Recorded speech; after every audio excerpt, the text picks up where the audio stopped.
I got to say, Tony Khan, putting the Rascalz in the main event when you're in Denver, Colorado was a bold decision. He knew what he was doing, and I support it 100%. I'd say I support it 420%. Let's get it started. Light him if you got him. Uh-oh.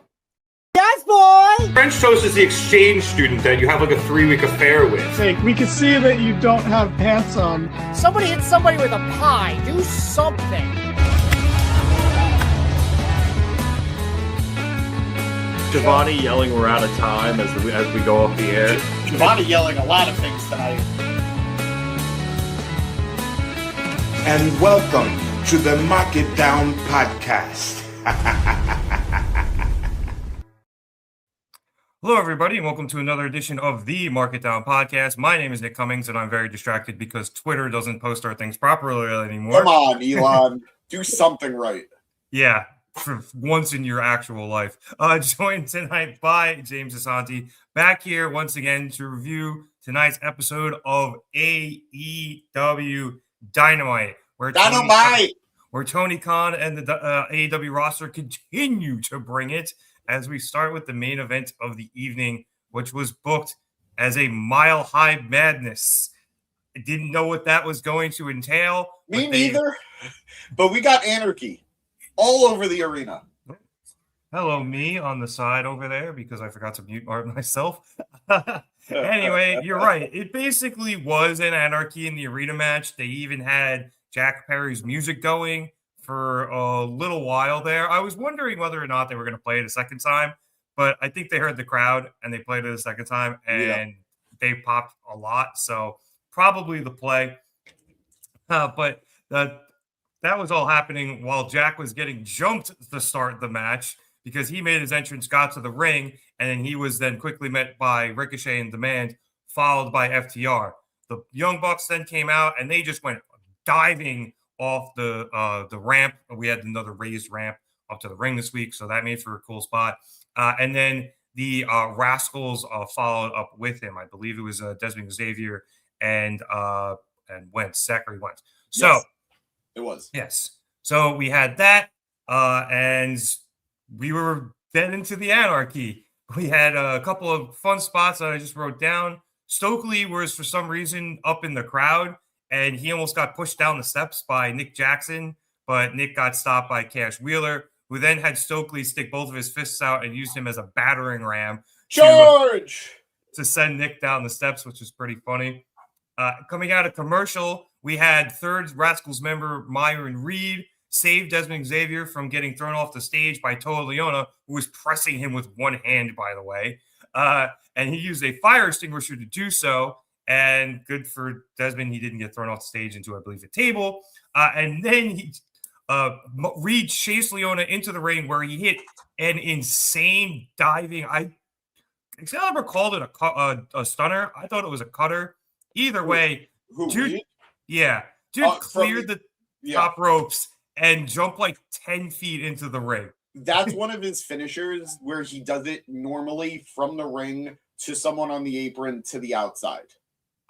And every time he hits it, my back hurts. But it's incredible. I think I told you, he used to call it, I think, the Human Torch. I don't know if he's still going to be able to call it that. Right. But great move. Who is the DC equivalent of the Human Torch? Firestorm. That works.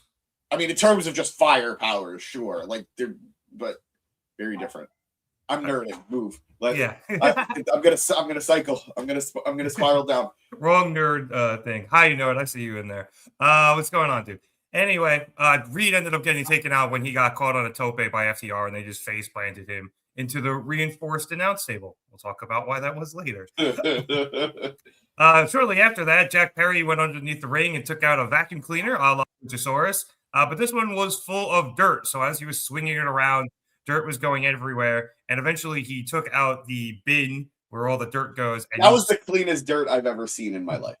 It looks more like what Mr. Fuji used to throw at people. Yeah, it really did. But either way, he cracked that bin over Leona's head. So that shit went everywhere. And it was everywhere for most of the match. A little bit later, after a much longer sequence, Liona ended up flipping Perry out of the ring through a table on the floor by reversing a pile driver attempt, which was awesome. Later, Ricochet got taken out by the Rascalz with a double Spanish fly off the barricade through a table. I thought he was done. He wasn't. Liona got taken out by a combination powerbomb, double super kick from Perry and the Bucks from the apron through a table on the outside. FTR then got taken out when they were fighting with the Bucks, and the Bucks dodged a charging Cash, and he just toped through the ropes into Dax and put both of them through a table. I kind of thought they whipped him into it a little bit. Maybe, yeah. It was chaotic. And forgive me if I missed some of the minutia here. There's a lot going on. But that then led to the finish. We're back in the ring. The Rascalz hit Bishop Kaun with Fire Flame. And then Jack came back into the ring. They hit Ricochet with a Canadian Destroyer. The Bucks hit him with a BTE trigger. They then launched Perry into the running knee, allowing Jack to pin Ricochet for the win, which now gives him 3 pinfall victories over the AEW National Champion. So, James, as we've mentioned, this was basically anarchy in the arena, but you're not going to hear me complaining. This was beautiful chaos. It's so hard to talk about matches like this from like a review standpoint, just because so much is happening pretty much every second. There aren't any rest periods because everybody's got a spot somewhere in the building. I'm not complaining. It's just, guys, I'm sorry. I don't know how to talk about how much I like the match. I love that Myron got involved. It wasn't just 2 of the Rascalz and someone was in the back. I'm glad that he got involved and had good spots with the fire extinguisher, with the human torch, all that stuff. I really appreciated that it was Ricochet who took the pin and not just somebody from the Gates of Agony. You know, it protects them a little bit, and it gives Perry a little bit of heat going after him in the title. Which I guess we're still doing, but I don't get it. I wouldn't take the title off Ricochet yet, but at the same time, he hasn't done anything with the title. So maybe being the inaugural champion for AEW is enough. But yeah, no, a little bit of it's a weird thing with that story, but we're still here.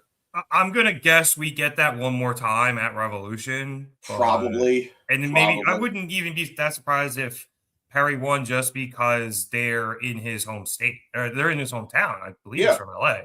So. We'll see. Like, I'm not gonna poo-poo Jack Perry winning a singles title right now. You know, I think he's long overdue. He's really been putting in the work to get back in good graces with the crowd on multiple levels. So why not? You know, why not? Especially because, unfortunately, all the things that we were expecting Ricochet to do with it, either he hasn't been able to or he hasn't been booked to, but he just hasn't. You know, he's not running the indies with it. That's apparently MJF's job with the world title. He's not really getting in lots of defenses across other companies at all, or even just in general. He's been so locked in with Perry. So I don't think another win over Perry does anything for him. Like, it's not going to make him feel like a bigger deal, as opposed to Perry getting the title is going to be a bigger deal. Yeah. But beyond that, just focusing on the matchup, I like that they played Jungle Boy's song. It's not the same as a lot of some of the other Anarchy in the Arena songs we've gotten that just feel like it fits the fight vibe more. Like, I mean, you're not going to beat Let the Body Sit the floor. Yeah, no, that is the crown jewel of it. I recognize that, and I don't expect them all to hit that level. But like, even when they had Brian's song playing, when they had Final Countdown playing. Yeah. Like that feels like a fight song. Or at least it felt like it that night. This just like it was fun. It was fun. And I'm not saying it took away from anything, but definitely in terms of the music played in matches, not top tier. But I think it worked though, because the crowd really enjoyed it and they got into it. And even when they finally potted it down there, they were still chanting it until they realized they were like, all right, I guess they turned it off and they're not turning it back on. And then they did it for another like minute or two, and then they were like, all right. In no way do I think any of it was bad. It's just my personal preferences. Like, I don't know that I'd even put it like top 3. Yeah, fair enough. But overall, it was fun. FTR looked good. I loved, so there was one sequence in the match that I really enjoyed because you don't get it all that often, but it's not the rarest thing. It's when you get the heels to have, like, when they run a train of just hitting moves on one good guy. Usually it's the good guys that do it to the bad guy. But in this instance, it was the double suplex into the splash from one of the FTR guys. Yeah, so into the elbow drop into the springboard moonsault. I think it was Kaun and Dax hit the superplex. Cash then made it the powerplex, or I think they called it Power and Glory. And then Liona hit the diving headbutt, and then Ricochet came over for the springboard 450. And then it got broken up by everybody. And it's one of the rare instances where I understand why nobody was on guard. Everybody had just hit a big spot and was down for the count themselves. So I loved how all of that played out. Usually it's the good guys on the offense and the bad guys in the defense in that spot. So I really liked how that played differently. I liked that there was justification for everybody being able to break up that pin. And that they needed to break up that pin because in no way should Dezmond and Xavier have been able to break out of that. Yeah. So it was just a fun spot. I loved all the table spots. And usually I'm annoyed when the crowd chants one more table or, we want tables. But in that instance, they literally knew there was still one more table in play. And they were just calling the spot themselves, which I thought was really funny. They had actually chanted 2 more tables before that. So they were literally just counting down the number of tables around it. And I enjoyed that more than the we want tables, because we want tables always annoys me. Me too. So I thought so much of this match was fun. And that's what a main event like this should be. It should be fun. And we've been talking about it on pretty much a weekly basis, that it feels like Tony Khan is making sure every Dynamite has at least one major match that it's like, oh my, damn you. One made.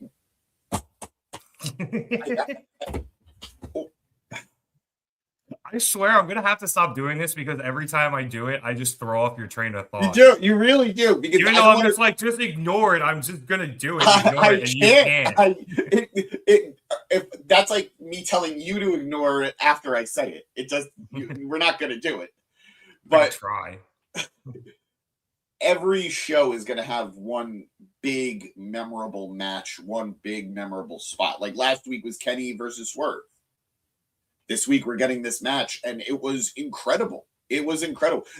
He's making Dynamites feel like can't miss shows. Yeah. So that's what they should be. I should feel like I'm upset that I missed that awesome thing last night on Dynamite because I couldn't watch it. I should feel that way. So I love how this played out. This was an excellent, fun main event. As a huge fan of the Rascalz, so happy. So happy. The Bucks felt important here. I completely agree with you, Noah. They're looking better every week. They're being allowed to fly a little bit. They're being allowed, I think that's the way to do it. If you have them go all out in their first week, it's like, okay, what are we seeing new next week? So every week we've been getting a little bit more out of them, and it's just so cool. It's so fun to see. So love the Bucks looking like the Bucks of old. Both literally and figuratively. Yeah. Love the Rascalz getting their time to shine. And Jack Perry, big finish for him. But he had some big spots himself. He took a nasty table bump to the outside. That power bomb from the ring to the outside. He went through the table, but he slid past it too. Yeah, I don't even think that was really a power. I think it was a back body drop. And was it? Yeah, because Liona just no look tossed him out of the ring. Yeah. And he went through the table. And that was a crazy, crazy spot. I couldn't believe he nailed that. But yeah, everyone, just to go back to the comments here, it's everyone looked good in this match. And he's absolutely right. No one looked bad in this at all. Even even FTR and the Demand came out looking great. And I think every match he's in, Liona comes out looking like more and more of a monster.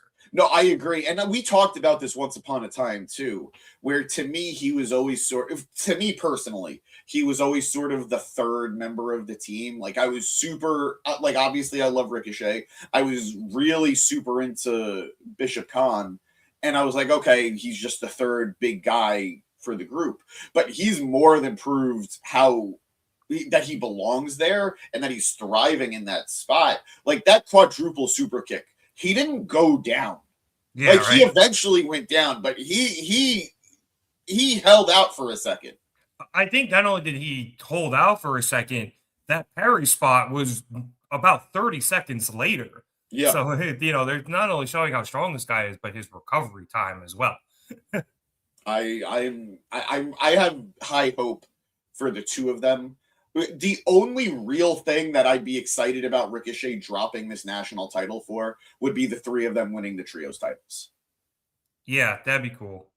I am very over, like, I love Jet Speed, and I'm glad they're holding gold. I'm very over Jet Set Rodeo holding the title. I said that right. Yeah, no, you got it right. Yeah. I'm just laughing at the name because I like it. Yeah, I'm very over them holding the trios titles because it's just a prop at that point for them. They're not doing anything with it.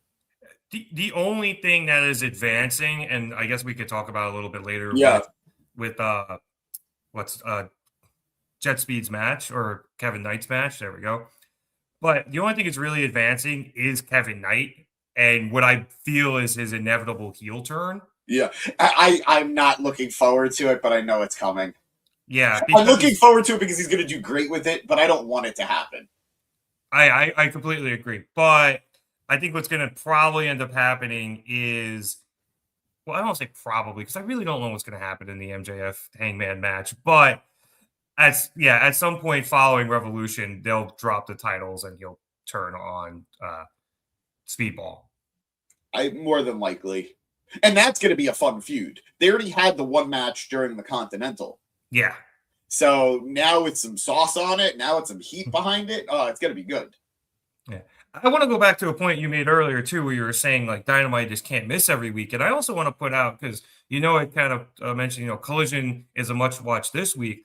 I missed last Saturday's Collision, and I feel, like, upset that, like, I didn't get a chance to go back and watch it, because that's how good Tony has been making these shows recently. It's not just Dynamite, it's Collision as well. Yep. So AEW has been on an absolute heater lately. And I know we've been saying that a lot on this show week in and week out, but it's true. And it's awesome just to be able to watch the show and come here and talk about it every week. Really. Absolutely. It's also very hyped about Proto Kata on Saturday. No, it should be cool. Generational hater Okada. He really is. Like no subtlety whatsoever, Okada. Subtle as a brick. What also saying? I believe he's saying they should give Total Liona a match with Brody King. I'm trying to know. Tonight, yeah, if that's happened. I think they kind of squared up for the tag titles at one point with Brody. Yeah, I wouldn't be shocked. I think that did definitely happen. But I don't think they had a singles match. I think it was Gaze of Agony versus Brodito. I want to say that's what happened. But yeah, great closing to the show. Absolute chaos, and I absolutely loved it. Oh, yeah.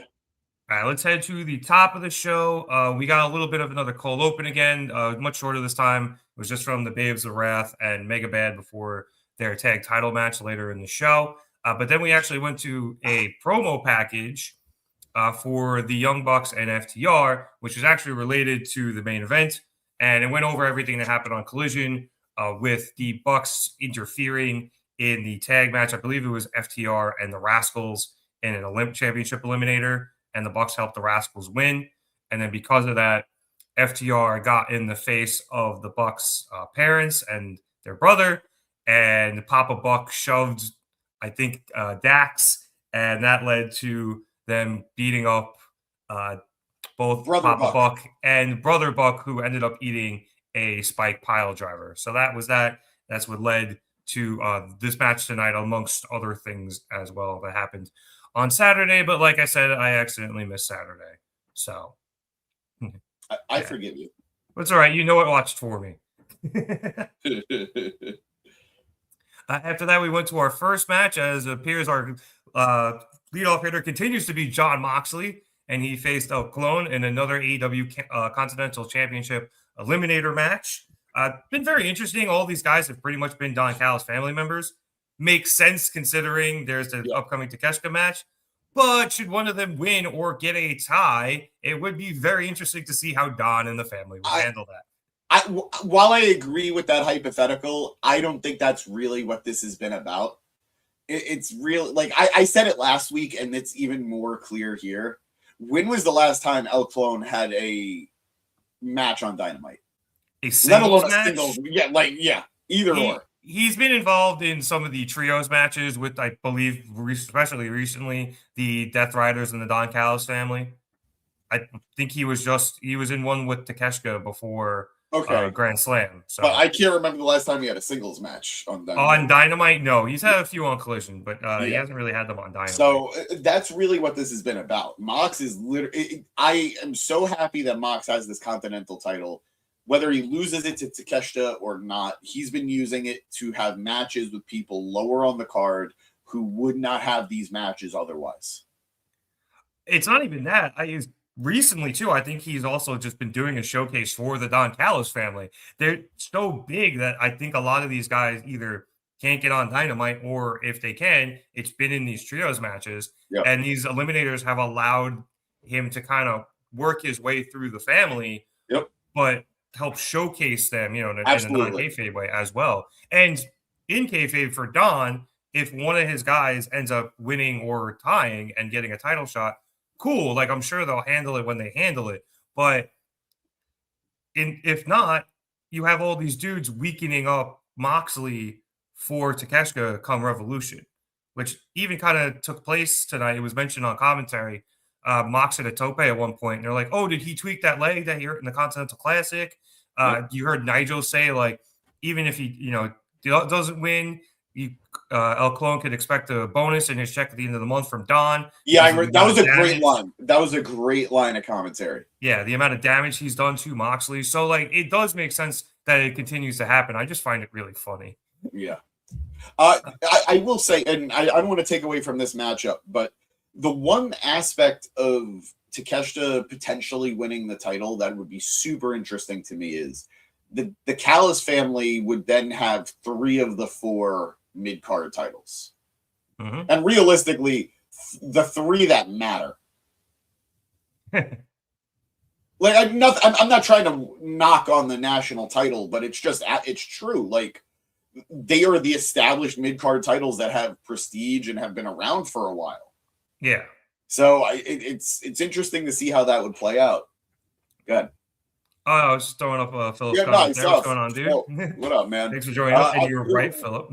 Yeah, we agree, dude. Like, Dynamite has been, we said it, I think maybe right before you joined us, or maybe you heard it, but Dynamite has felt like can't miss TV for the last several weeks.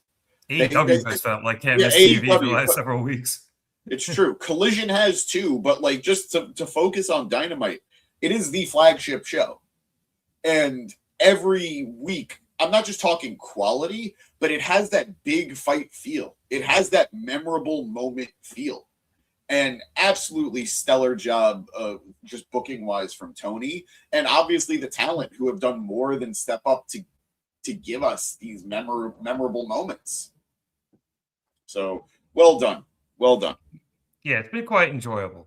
Back to this match here, though. One more bit from commentary here. I thought it was very smart of them to answer the question that we've asked here on the show a couple of times. Why isn't that carny piece of shit Don Callis out for these matches? And the answer is so afraid of Moxley that he won't come out. Don has spoken about it in the past. Like, he's acknowledged the scar on his face comes from Jon Moxley. If there's anybody that he should be afraid of or would have a reason to be afraid of, it is Mox and the Death Riders. I don't think Don has been out there for a Moxley match since Mox went over to him and told him, "Your boy knows where to find me," in regards to Takeshita. I don't think he's been out there since, because Moxley actually confronted him, and I think he was just like, "Fuck this! I'm not being within 100 yards of this guy." It's an excellent, like, subtle storytelling technique. They've done a fantastic job of maintaining that continuity. So bravo. Yeah. Just to jump to the end of this match to talk about some of the wrestling, as we see, hi to Maria. What's going on? Hi, Maria. After Clone hit a seriously stiff stomp from the top rope, and Moxley was able to kick out of the pin. Clone then got Mox up on his shoulders for Hologram's portal bomb. However, Mox was able to counter out of it and immediately basically fall off of his shoulders into the paradigm shift, and he planted El Clone.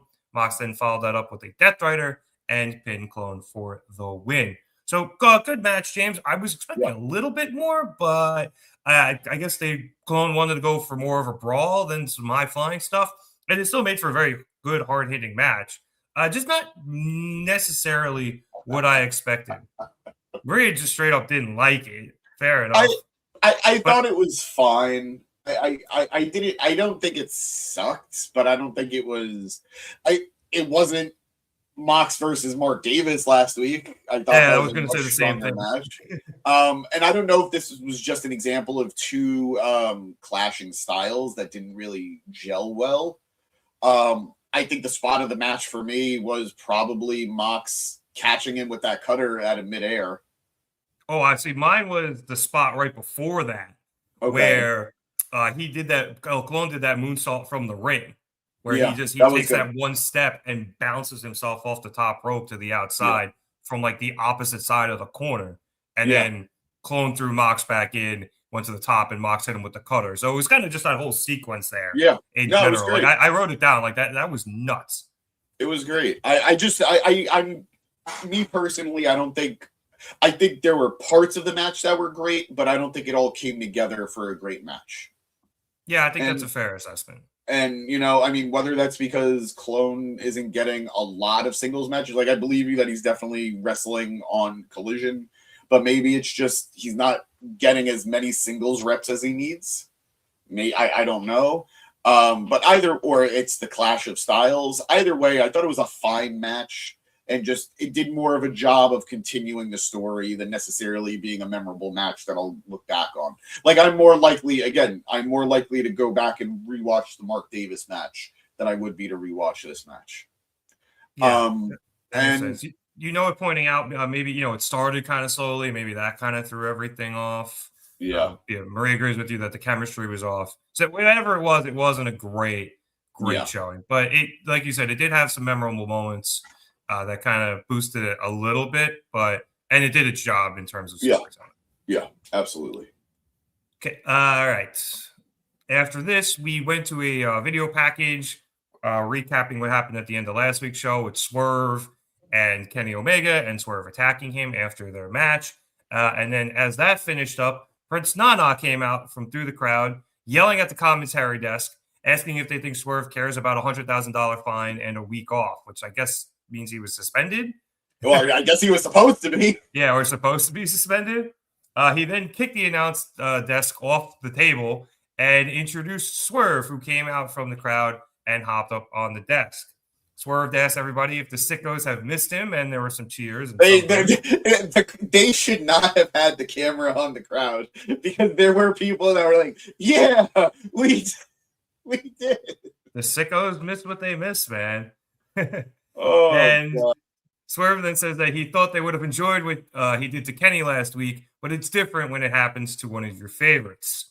After joking about them reinforcing the announce desk because of what he did to Kenny, Swerve says that he feels no guilt for what he did because he told Kenny that whatever happened next was on him. Not to mention the fact that Kenny was getting in the way of him getting the world title back, and Kenny had the nerve to call someone else the most dangerous man in AEW, which challenged Swerve as a man. But for Swerve, Kenny is just one more EVP that he has taken down, making that all of the elite who no longer want any problems. Swerve then turns his attention to Hangman and a conversation they had before All In about whether or not Swerve regretted all the evil things he did to get the world championship and become a success in AEW. And Swerve says that at the time he did, but in retrospect, it was the most successful point in his career. So now he is going to live life with no regrets. Well, did that conversation happen on camera and I don't remember it? I thought he might have been referring to the you burned my house down, you deserved it, I know thing. Or maybe it was something that happens off camera. I'm not sure, but the timeline works. yeah. I mean, it works better if it was a private conversation between the two of them. I just wasn't sure if that was something I might have missed. Yeah. But either way, it works. Nothing to those specific words come to mind from Dynamite or Collision, though I wasn't watching it as much at the time. But yeah, I was guessing it was the "you burned my house down, I know" thing. Yeah, I got to acknowledge, because I thought it too. You know it, saying what, Nana turn 2? I love how we all had confusion. What does this mean for Nana and Swerve? And like, after what happened, does Nana not approve? And immediately, he just needed a week to process it. He's like, yeah, fuck yeah, Swerve. I'm whatever he says, I'm with. I saw somebody on Reddit. Yeah, that's what I was gonna say. I saw somebody on Reddit say after in the post-match thread or whatever it was, or maybe it was post-Dynamite thread. Hey, Fernando, that if you look, Nana was like, "You sure, boss? You sure?" Yeah. And Swerve was like, "Yeah, I'm sure." And Nana was like, "All right, we're doing this." Like, not he wanted to make sure, but he's still with Swerve, whatever Swerve wants to do. And I like that. Maybe Nana did disapprove, but he doesn't care because he is ride or die for Swerve. Exactly. Like, he might not have to approve or agree of everything that Swerve says or does, but he's going to support him no matter what. And I think that is such a fun dynamic, because you don't usually see that from the manager-wrestler relationship. It's usually pure, I am with you or I'm against you, and that's going to lead to us having a rift. It's like, no, we might not agree, but I'm here for, like, this is the job, and I'm okay with it. Yeah. So I don't even really think cool.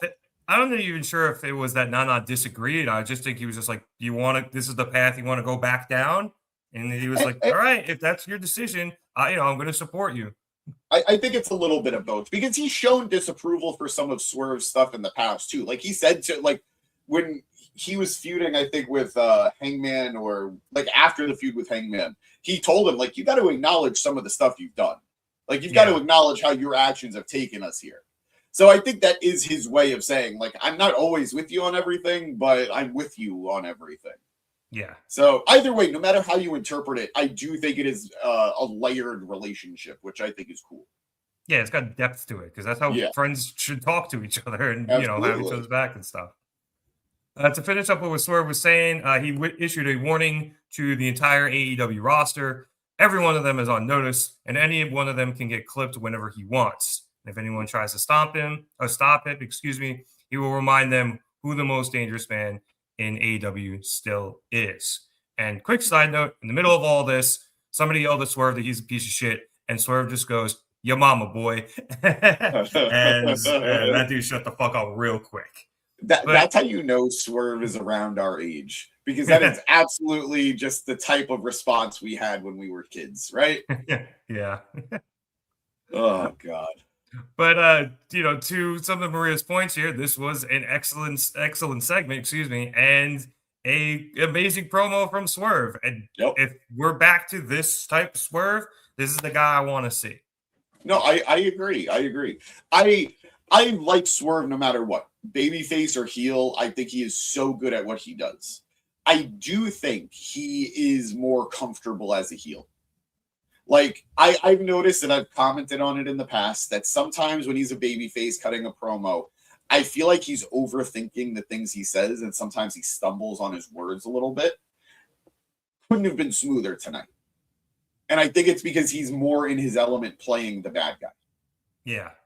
So I'm excited for what comes next. I have reasons to be afraid for what that means, depending on the storyline and the wrestler.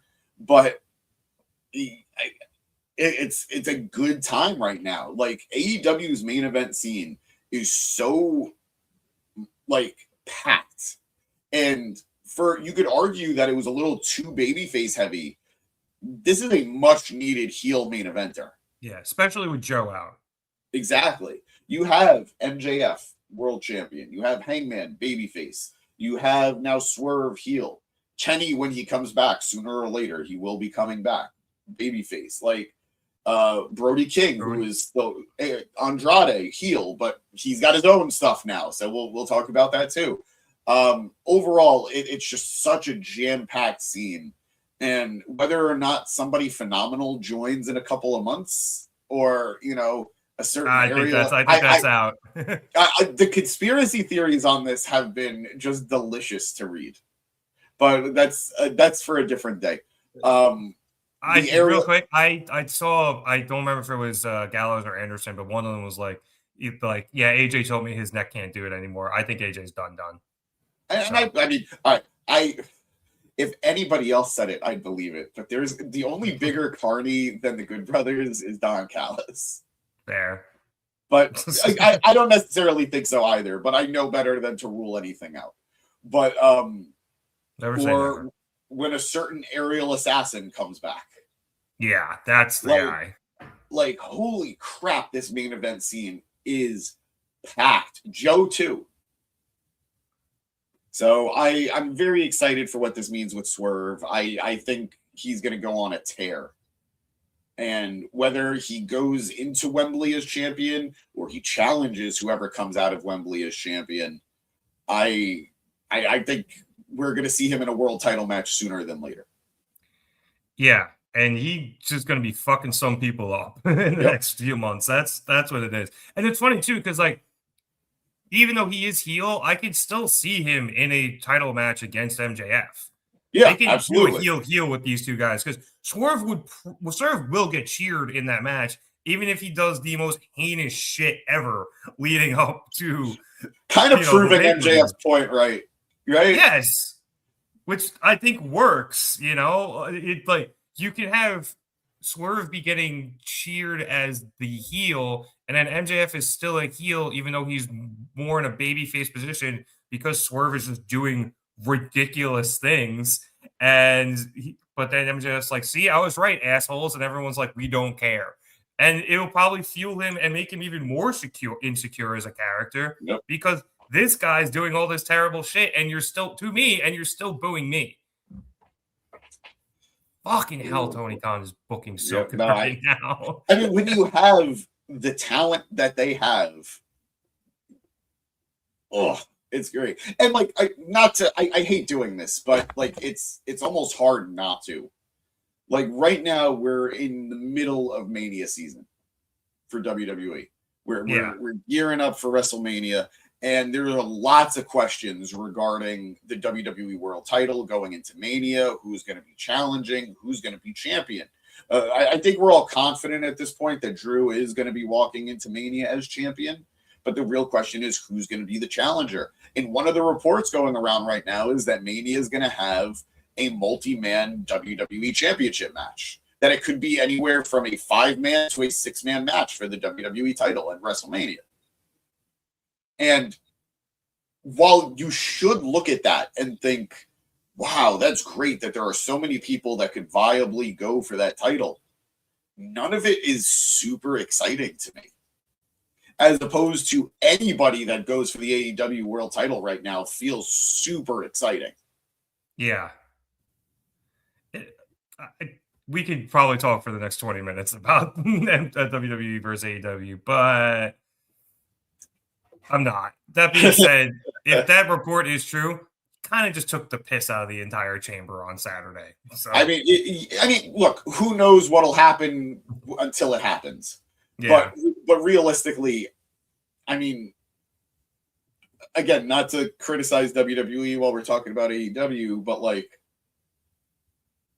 I don't think there is any singles match that's as exciting for WWE to have for that title right now, as opposed to like if it's Drew versus Cody, Sammy, Jacob, Rand. I don't know. Whoever you throw in there, I think that multi-man match is way more exciting than any singles match that they could put on that card.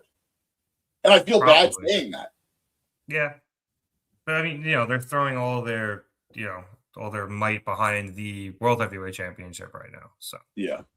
It is what it is. Here's what's going to happen. The chamber is actually going to physically fall apart, and the match is declared a no contest. It goes full Finn Balor, and it falls apart. I'm still going to say it's totally Finn. Yeah, and then all of the guys in the chamber are just like, no, I should get the shot. No, I should get the shot. And then it actually ends up that they all get the shot. There you go. Yeah. I am the voice of the internet. That's it. Just with a lot less snark. Eh. A lot less hatred. There you go. There you go.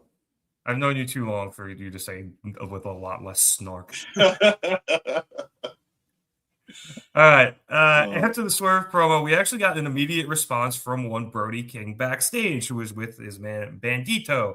And Brody asks if Swerve has a problem with people saying he's the most dangerous man in AEW, and says that he has a problem with Swerve thinking he's the next man who's going to be the AEW World Champion. So now he's got a match against Mark Davis where he's going to prove he is next in line to win the AEW World Championship. So real quick from Brody, but good stuff. Yeah. And I like the fact it was kind of an immediate response. And we are so getting Brody versus Swerve. It's going to be awesome. That's going to be a banger of a match. Let's just go really to some of you know its comments real quick, by the way. About the WWE? Yeah, we got some WWE comments, and he was saying, what was this? If only Swerve was burning down the house by Talking Heads, it would be perfect. I mean, that should be Hangman's song, though, shouldn't it? I mean, he became this after Hangman, which I think would be a fun idea. Yeah. But and yeah, Maria saying Swerve and Brody feud is coming, and I think it's a good placeholder for both of them in between everything. So I'm all for it, and it's going to be a banger of a match. Oh yeah, I would have to imagine Swerve wins that feud though because he just turned, which kind of sucks because Brody's the man right now. But it'll still be great, and Brody can eat a high profile loss like that, I think, and be okay just because the crowd is so behind him at the moment. And they've established this with Brody. It's unfortunate, like especially because he did catch so much fire in the MJF feud. But they established that Brody is unfortunately just like that slight tier below. Yeah. So it's like you're going to expect him to take a loss like this. And, you know, because of that, he can survive it. But it does suck. Yeah. I'm still convinced he wins a singles title in the next few months. I just don't think it'll be the world championship. There are four of them. It'd be a shame if he doesn't win one. I still have it in my head. Eventually, we're going to see him go for the Ring of Honor title against Bandito. Maybe. Yeah, but we'll see. All right. Following that, I believe we went to commercial and then came back to our next match, which saw Orange Cassidy face off against Gabe Kidd. And I'm surprised Orange had his head in this match because he seems very concerned about the whereabouts of one Roderick Strong, as he has a new Tron with a missing Roddy poster, including a poorly drawn sketch of Roddy and an Disagree. That was I knew who it was without reading the name. Yeah. All right. It was an Orange Cassidy level drawn sketch of Roddy. I'll take it. And an offer for a $15 gift card as a reward. So, anyway, this match was good. It was incredibly hard hitting. I forgot how good of a striker Kid is. Kid packs a wallop. But to jump to the end here, after some vicious strikes traded between Kid and Orange, Orange then finally puts his hands in his pockets to taunt Kid. So in retaliation, Gabe grabs Orange's head, spits in his face, and gets Orange in position for a pile driver. However, Orange had suckered it in and then was able to flip from the pile driver and use that to get into position for and hit a beach break, and then Kid kicks out of the pin. Cassidy then lines up for the Orange punch, but as he's running in, Kid pulls referee Bryce Remsburg in front of them to stop Cassidy before throwing Bryce out of the way and gouging Orange's eyes.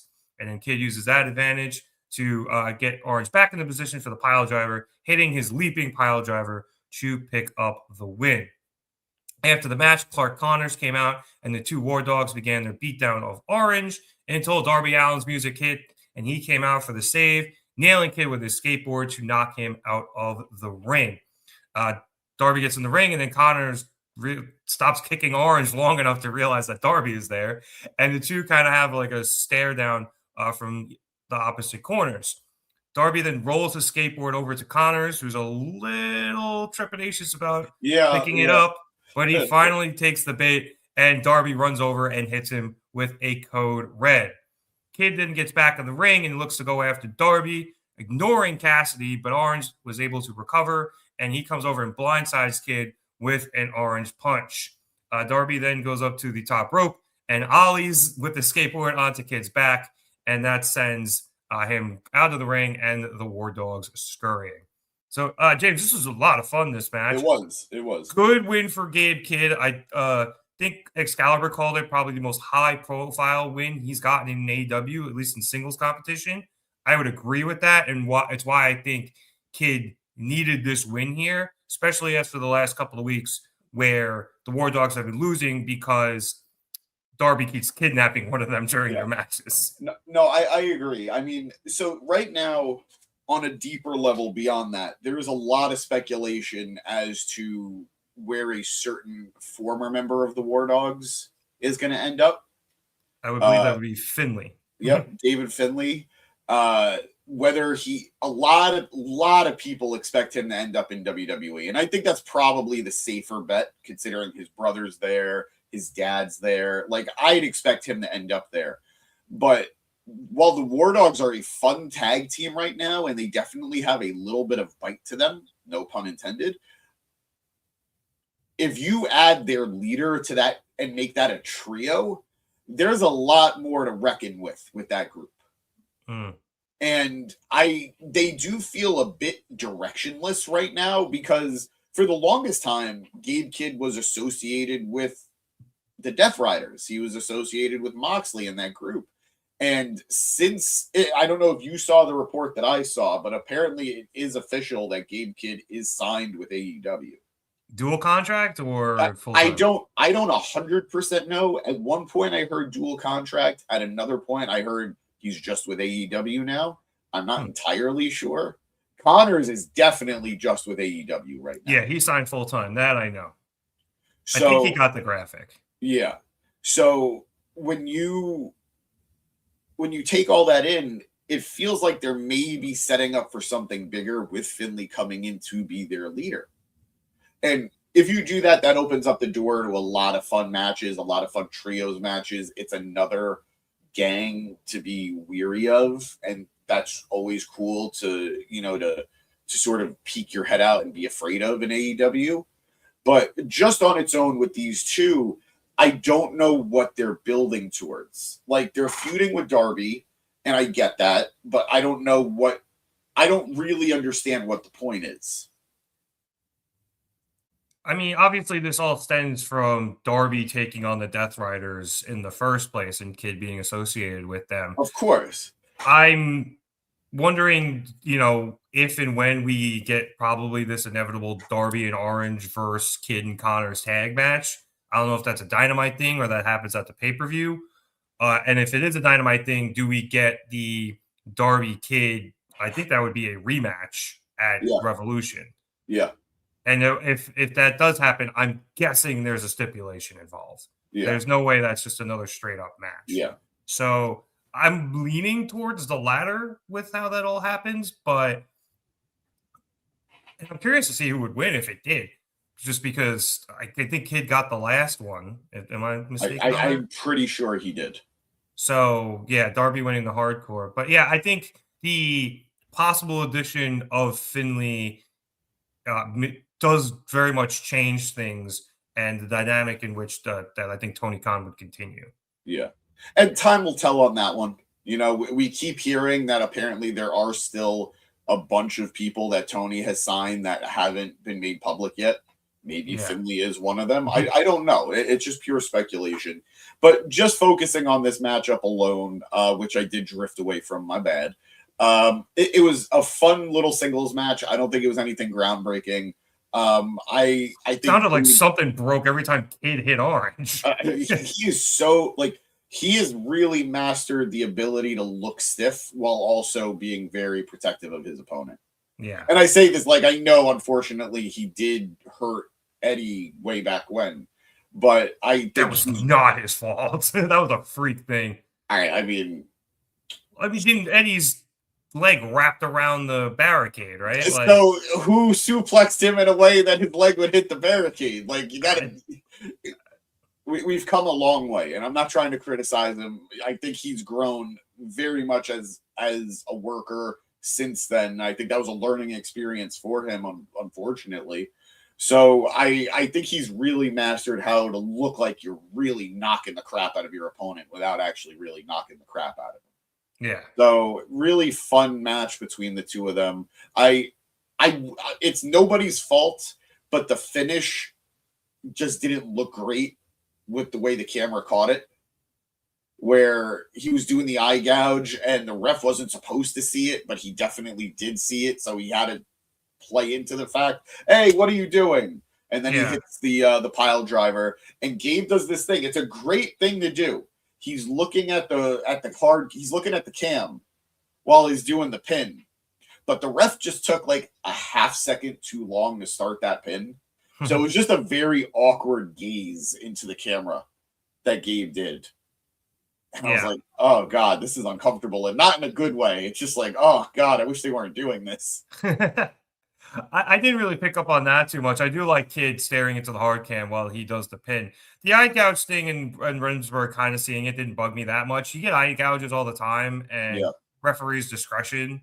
Yeah. So, Kid broke it quick enough where it wasn't going to be a DQ. It was more of, it didn't matter if the ref saw it. It was more of a matter of, I just needed you to get in the way so that I could do the eye gouge. Yeah. That's why I didn't mind it that much. And that's good logic, Regal. I'll take it. But overall it was a fun enough match, and I'm rooting for Kid. I don't know why, but like Connors has such a good look that I'm really into. Like I think, why'd you smirk at that? Oh, because I was gonna make so does Thekla, or so is Thekla joke, but I was not. That is true. He caught me. She and I are in good company. But I'm really into both of them, and I'm rooting for both of them. And I thought that the aftermatch stuff was super funny.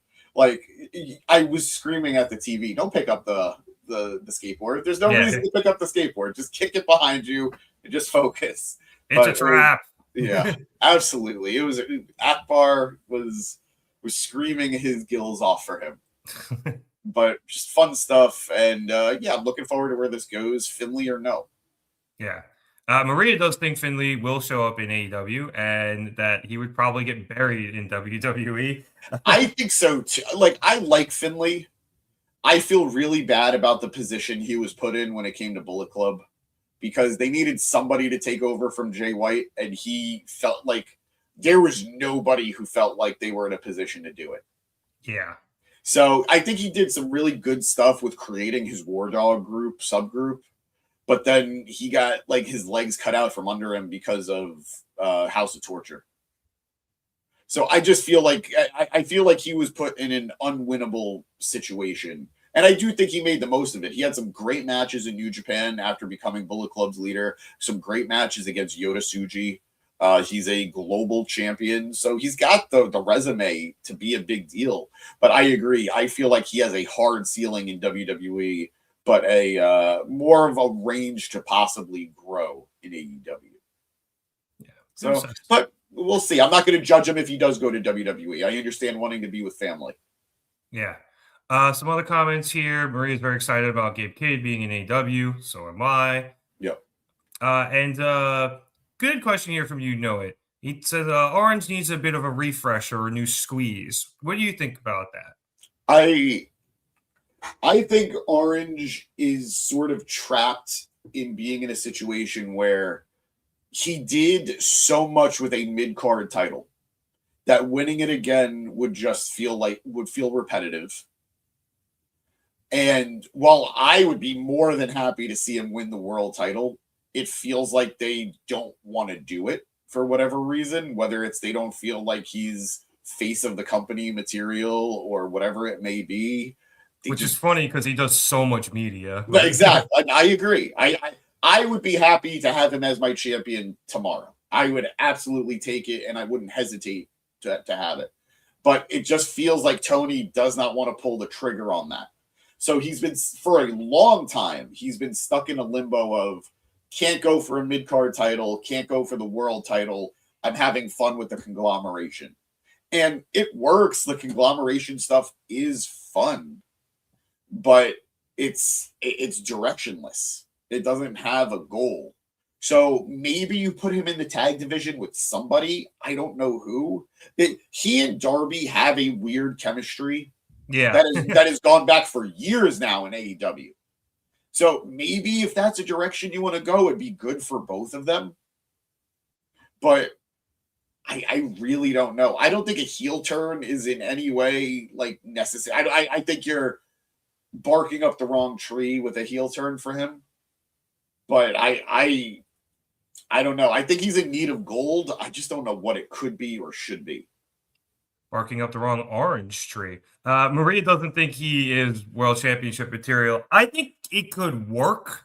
You know, I mean, Foley was world champion. That worked. Like, I think orange would work, but I don't think it would be a very long reign. You know, it reminds me of what we just got with Roderick Strong, where Roddy had a explosive, oh my God, 2-week TNT title reign. And you mean Ciampa? Well, who did I say? You said Roddy. Oh my God, my bad. Yeah, I meant, thank you. I meant Ciampa. He just had an explosive 2-week title reign, and he made the most of that title reign. And I think if you do that with Orange, where he gets to the mountaintop, but he's not the guy who can hold on to it for a long time. But I think he's done so much for the company that being a world champion not only suits him, it's a deserved thank you. Yeah, I agree with that too. Despite that, Fernando is saying Orange is not a main eventer. Ooh, calling him a mid-card guy like Zack Ryder. I have, you guys have every right to say he's a mid-carder. Zack Ryder hurts. That's painful. Yeah, because not only is Orange an upper mid-carder in general, but we have seen him be built into a main event challenger. At least he has challenged for the title before. On several occasions. Yeah, so I don't think it's out of the realm of possibility that he wins the AEW World Championship at some point. It's just not going to be, I think, anytime soon, just because he's kind of stuck in a bit of a quagmire right now. Part of that, I think, is because a lot of the conglomeration has been hurt. Good word. Thank you. They've been hurt, and Briscoe's been kind of doing his own thing lately.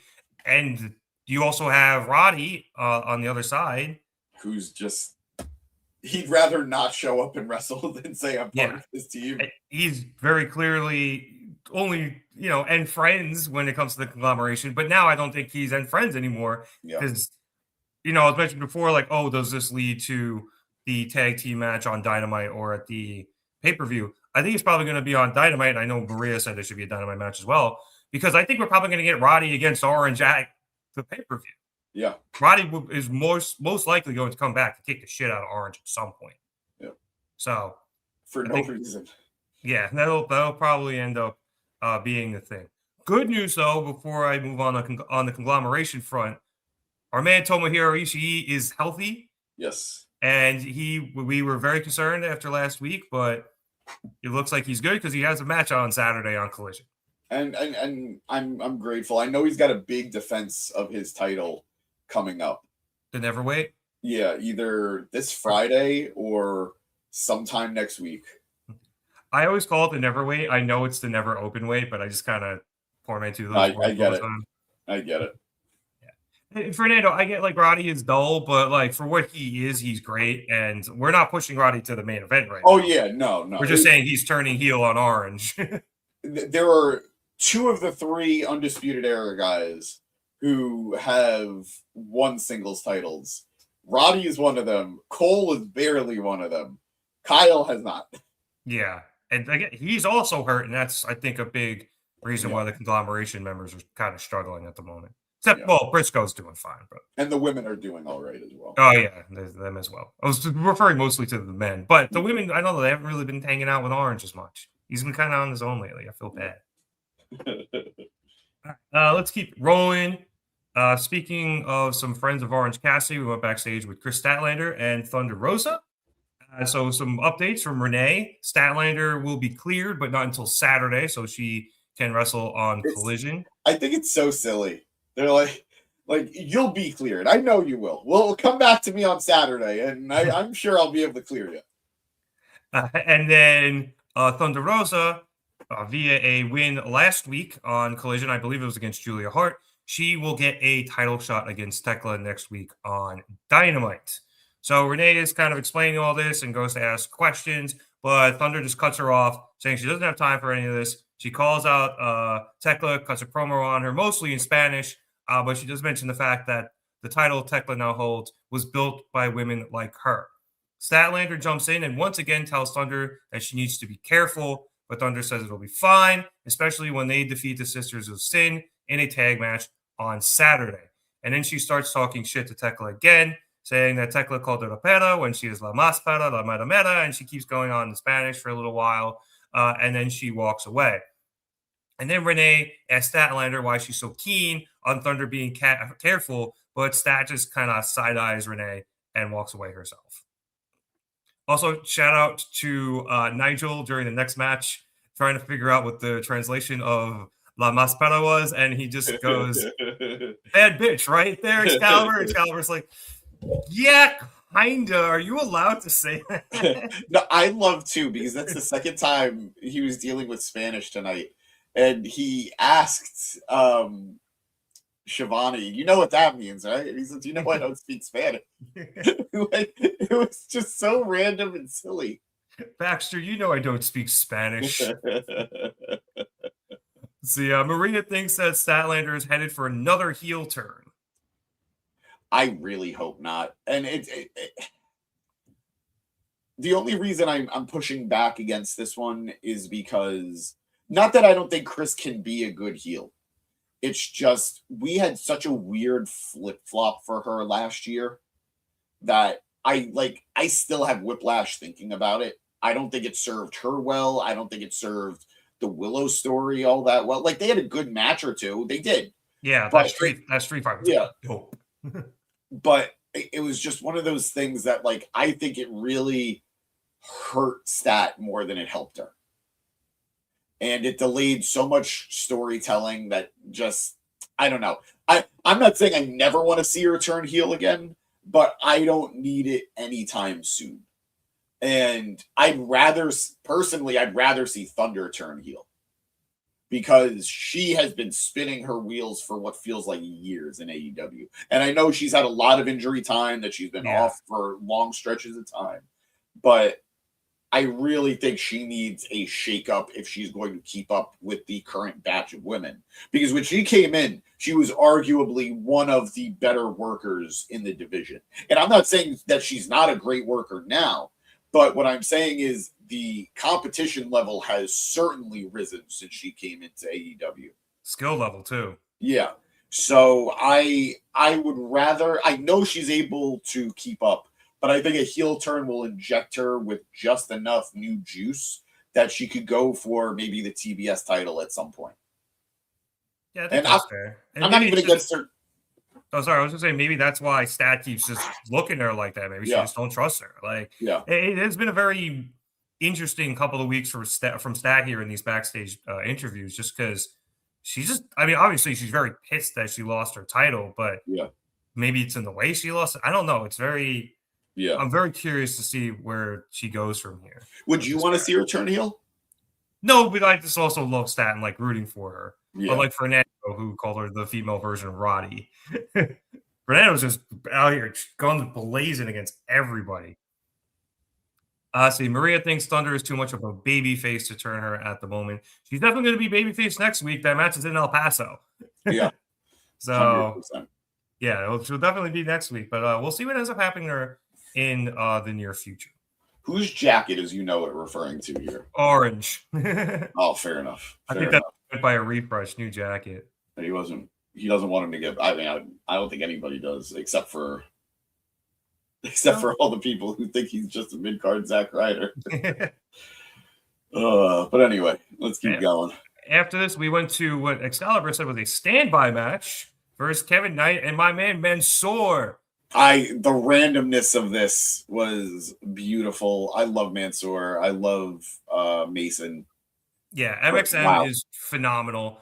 I got a little nervous because I always try to get, when you have a local talent, I always try to get their names, and they don't always put it on the screen. Yeah. Or Excalibur doesn't always say it. and I'm like always have to pay attention. So I stopped typing all the Statlander Rosa stuff. And then I just was like, oh shit, it's Mansoor. And I like literally just stopped typing. And I was like, I want to see how my man does. And he did okay. Yeah. He got some offense in. He unfortunately missed his big, I think, moonsault off the top rope. And that kind of led to him losing as Knight hit him with a UFO to pick up the dub. But it was nice to see him on Dynamite. Yeah, no, it was. I hope that team gets some more play on main AEW television. Like, I know they're mostly a Ring of Honor act. Yeah, they're Ring of Honor Collision, and apparently they've been killing it in CMLL recently. Well, that's good. That's good. So they're pretty over down there. Or yeah, they're good heels down there. I'd love to see them on AEW TV proper. I'd love to see them get some more Dynamite time too.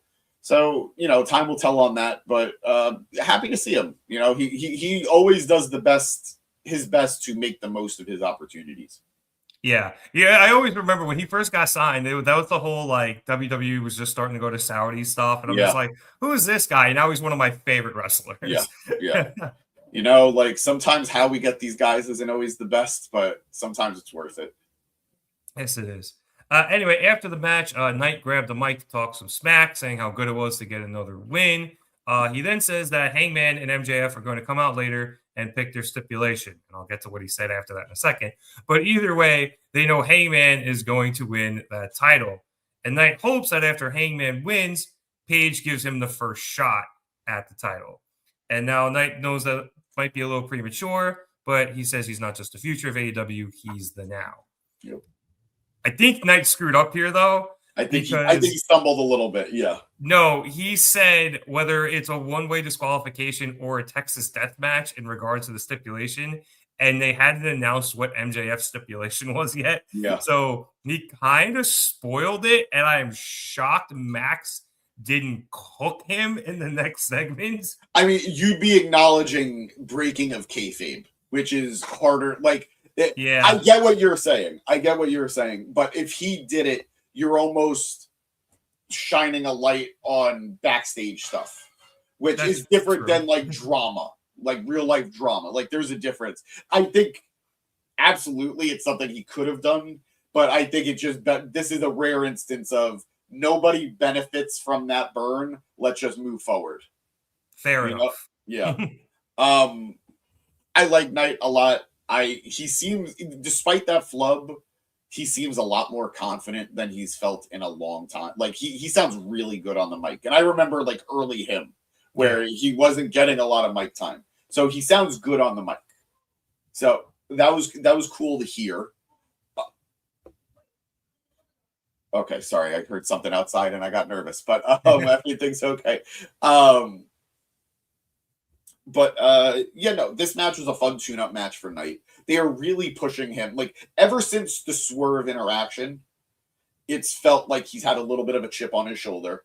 And it's felt like he's felt that he's had something he needs to prove, either to himself or to other wrestlers or to the crowd. So I really like the direction they're going with him, babyface or heel, because you could be a babyface with a chip on your shoulder. Like that's not an unheard of thing. But I do think more than likely he is going to be positioned for that split away from Speedball, from Hangman, and I think the match against Hangman, whether it's for the title or not, will sort of be the real crux of whatever turn might come. And we've talked about it. It definitely feels like this trio's title run was almost 100% done. So they could say in the future that Speedball and Kevin Knight won titles together, even if it wasn't the tag titles. So yeah, we'll see where we go from here, but he did show up later. Yeah, that's true. He did show up later. Maria says Ghostface is coming to get you, so watch your back. All right. I don't need that. The movie's coming out on my birthday. I don't need that. I will say this. I think that you were right in saying when the Swerve thing happened, Knight really started to have a chip on his shoulder. Yeah. But there's been a transition from that into him being really cocky. Yeah. And I think that's the transition you're seeing that's going to lead to the heel turn, because you got to have some balls on you to see all those dudes fighting for the AEW championship, all those top tier guys, and knocking each other off the pedestal to get a shot at MJF. And you just think you're going to waltz in there and get a shot because you're trios titles buddies with the guy who might be champion. I mean, it wouldn't be the first time that something like that has happened. Oh, and I agree, but you ain't done shit to earn that compared to those other guys. That's what I'm saying. Like, the cockiness this kid is now showing, which is funny. But I think it's a great character transition. Oh, and I guess he, maybe a bit like Swerve, is more comfortable doing that than the stuff he had been where he was more babyface. And that's why he's gotten better. And it's funny, too, because he had the match against Swerve. And pretty much, I don't know where that high pitch came from. My bad. He pretty much got little brothered by him the entire match. Exactly. So I don't know where this arrogance would have come from. Like, if he had won the match against Swerve, like, he could, like, puff his chest a little bit. But he lost soundly. So, I don't know. We'll see. To the comments real quick. There's quite a few. I can get them if you'd like. No, Let's see. Fernando saying Knight is awesome and he should win the national championship. That's a good spot for him, maybe after this whole heel turn and everything. If Babyface has it, whether it's Jack or someone otherwise, it's a very good spot for him. Good call on that. Yep. See, Maria saying WWE wasted Mansoor. No surprise, they waste a lot of people. He was undefeated for the longest time. Yeah, they wasted most of MXM, but like I'm glad those guys were able to go out and get a good job, and they're having a lot of fun doing what they're doing. Yeah, absolutely. See, cut Kevin some slack. He doesn't get the promo much. I guess not, but I just found it funny that he did that. And the best part is he didn't really do a bad job with the promo. He just said something he shouldn't have said. Yeah, no, it was, I thought the promo was great. It was just, for the amount of time he had, it was just mad funny that he just spoiled the next segment. Absolutely. Let's see. It's saying the stipulation should be loser leaves town, and then you could just get on a plane and say no problem and leave easy. Because you all remember loser leaves town matches. And it's funny that we don't get more of them, especially with the amount of people who are leaving companies and going to the other one. See, I'm not usually a fan of them for the simple purpose of typically when someone's leaving, we have a good idea that they're leaving. Right.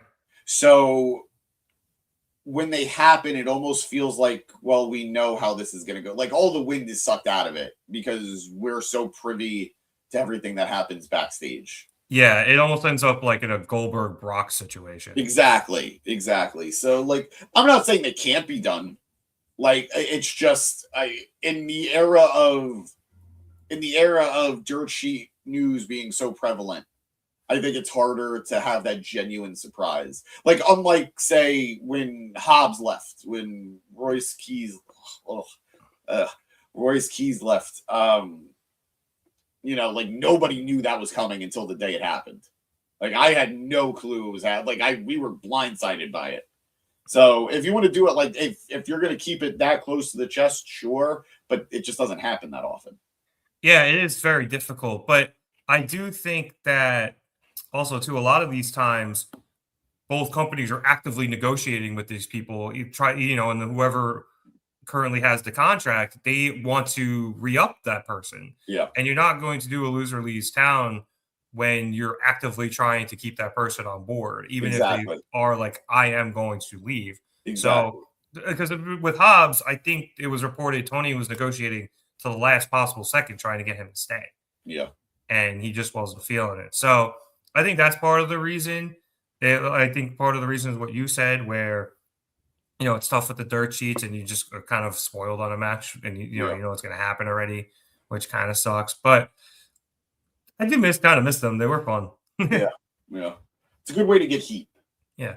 I know it was a joke, but it was a good conversation. Yeah. That is a please leave town match, Maria. Like, please leave.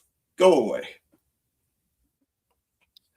Speaking of stipulations, let's get to this MJF and Hangman Adam Page segment where they were there to determine what stipulation they would have for their AEW World Championship match at Revolution.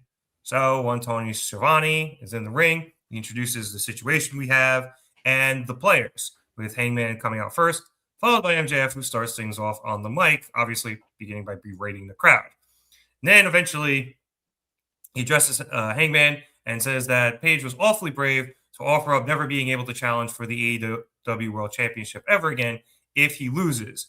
But while he is also brave, he must not be that much of a historian, because Hangman is about to become the second AEW career he's ended by costing someone the ability to challenge for the World Championship. Good subtle way to revert to Cody. I thought that was smart. Yeah. Anyway, Max then thinks he's decided a way to determine the stipulation they pick that is completely fair, saying that he has a quarter in his pocket and he'll flip it. Tails, it's the Texas Death Match.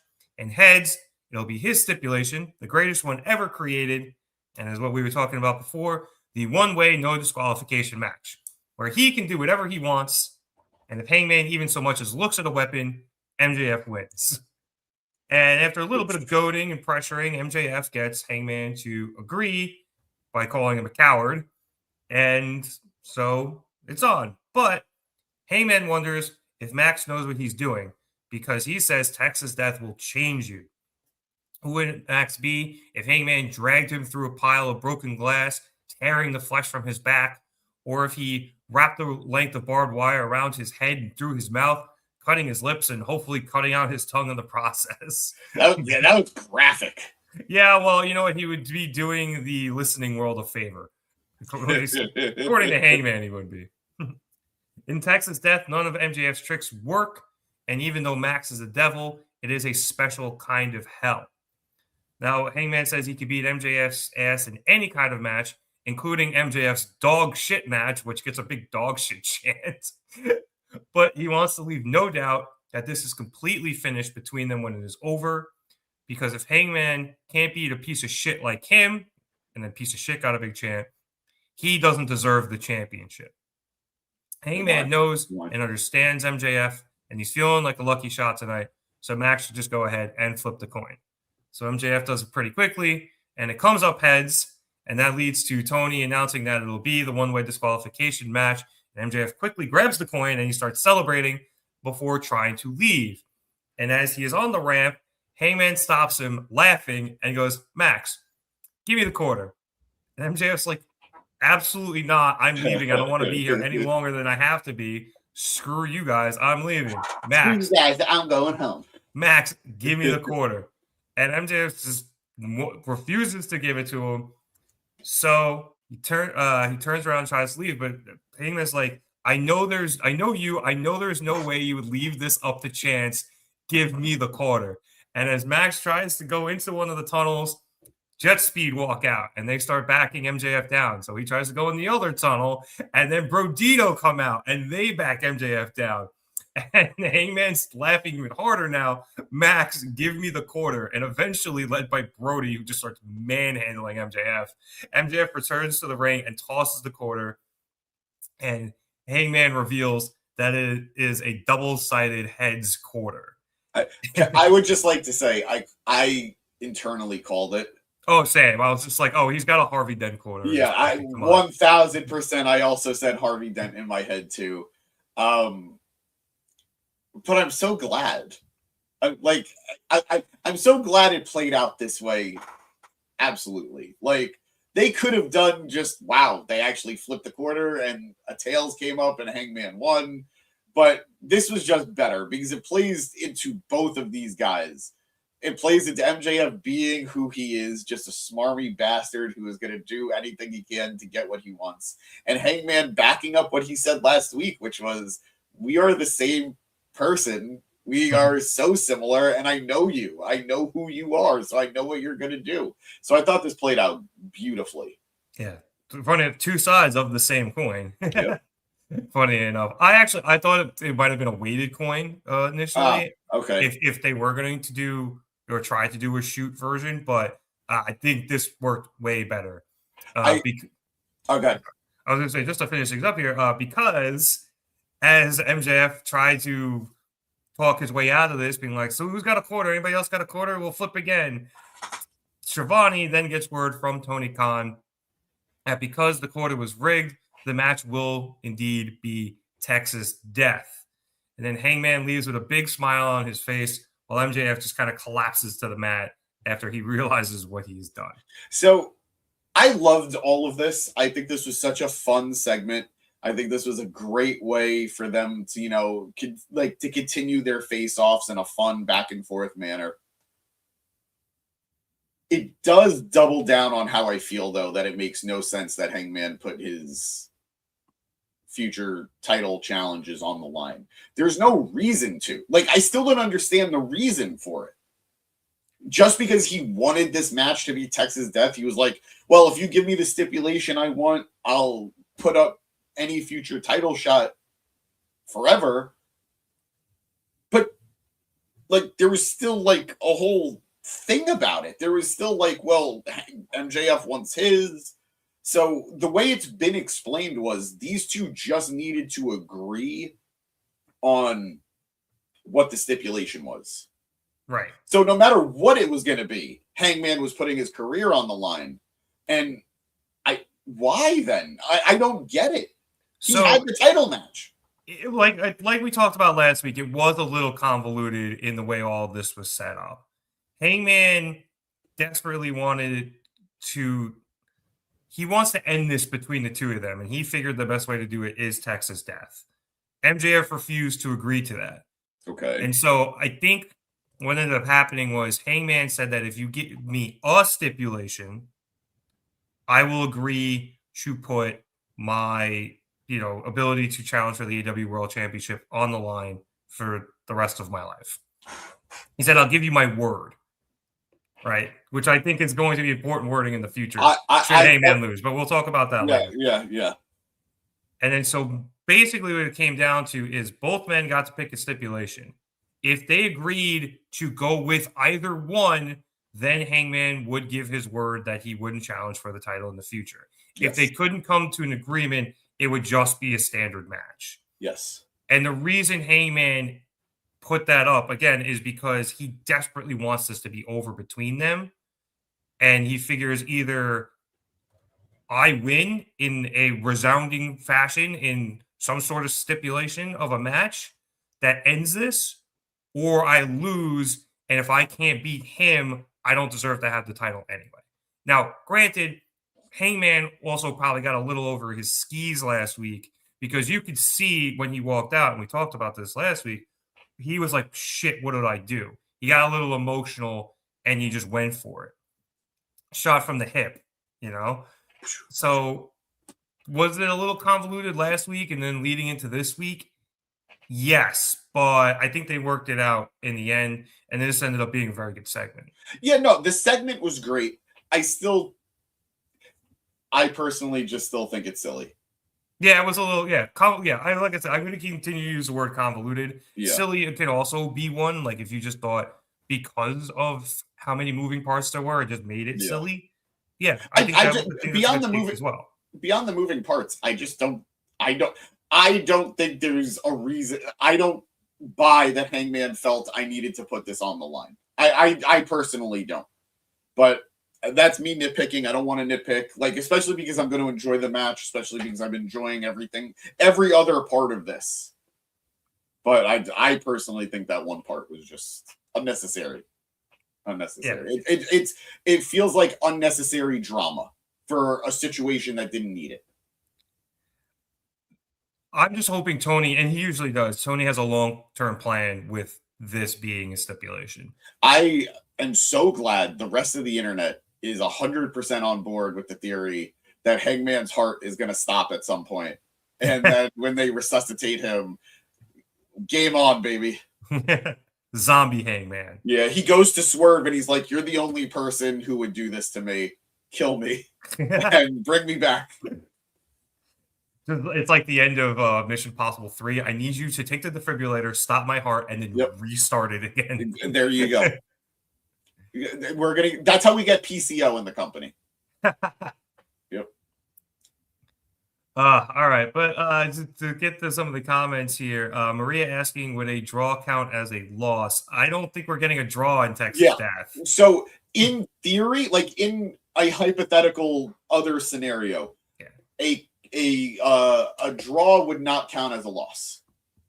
So that would be a way out of it. But in Texas Death, there are no draws. There's going to be a winner. There's going to be a loser. There's a survivor and a dead person. Yep.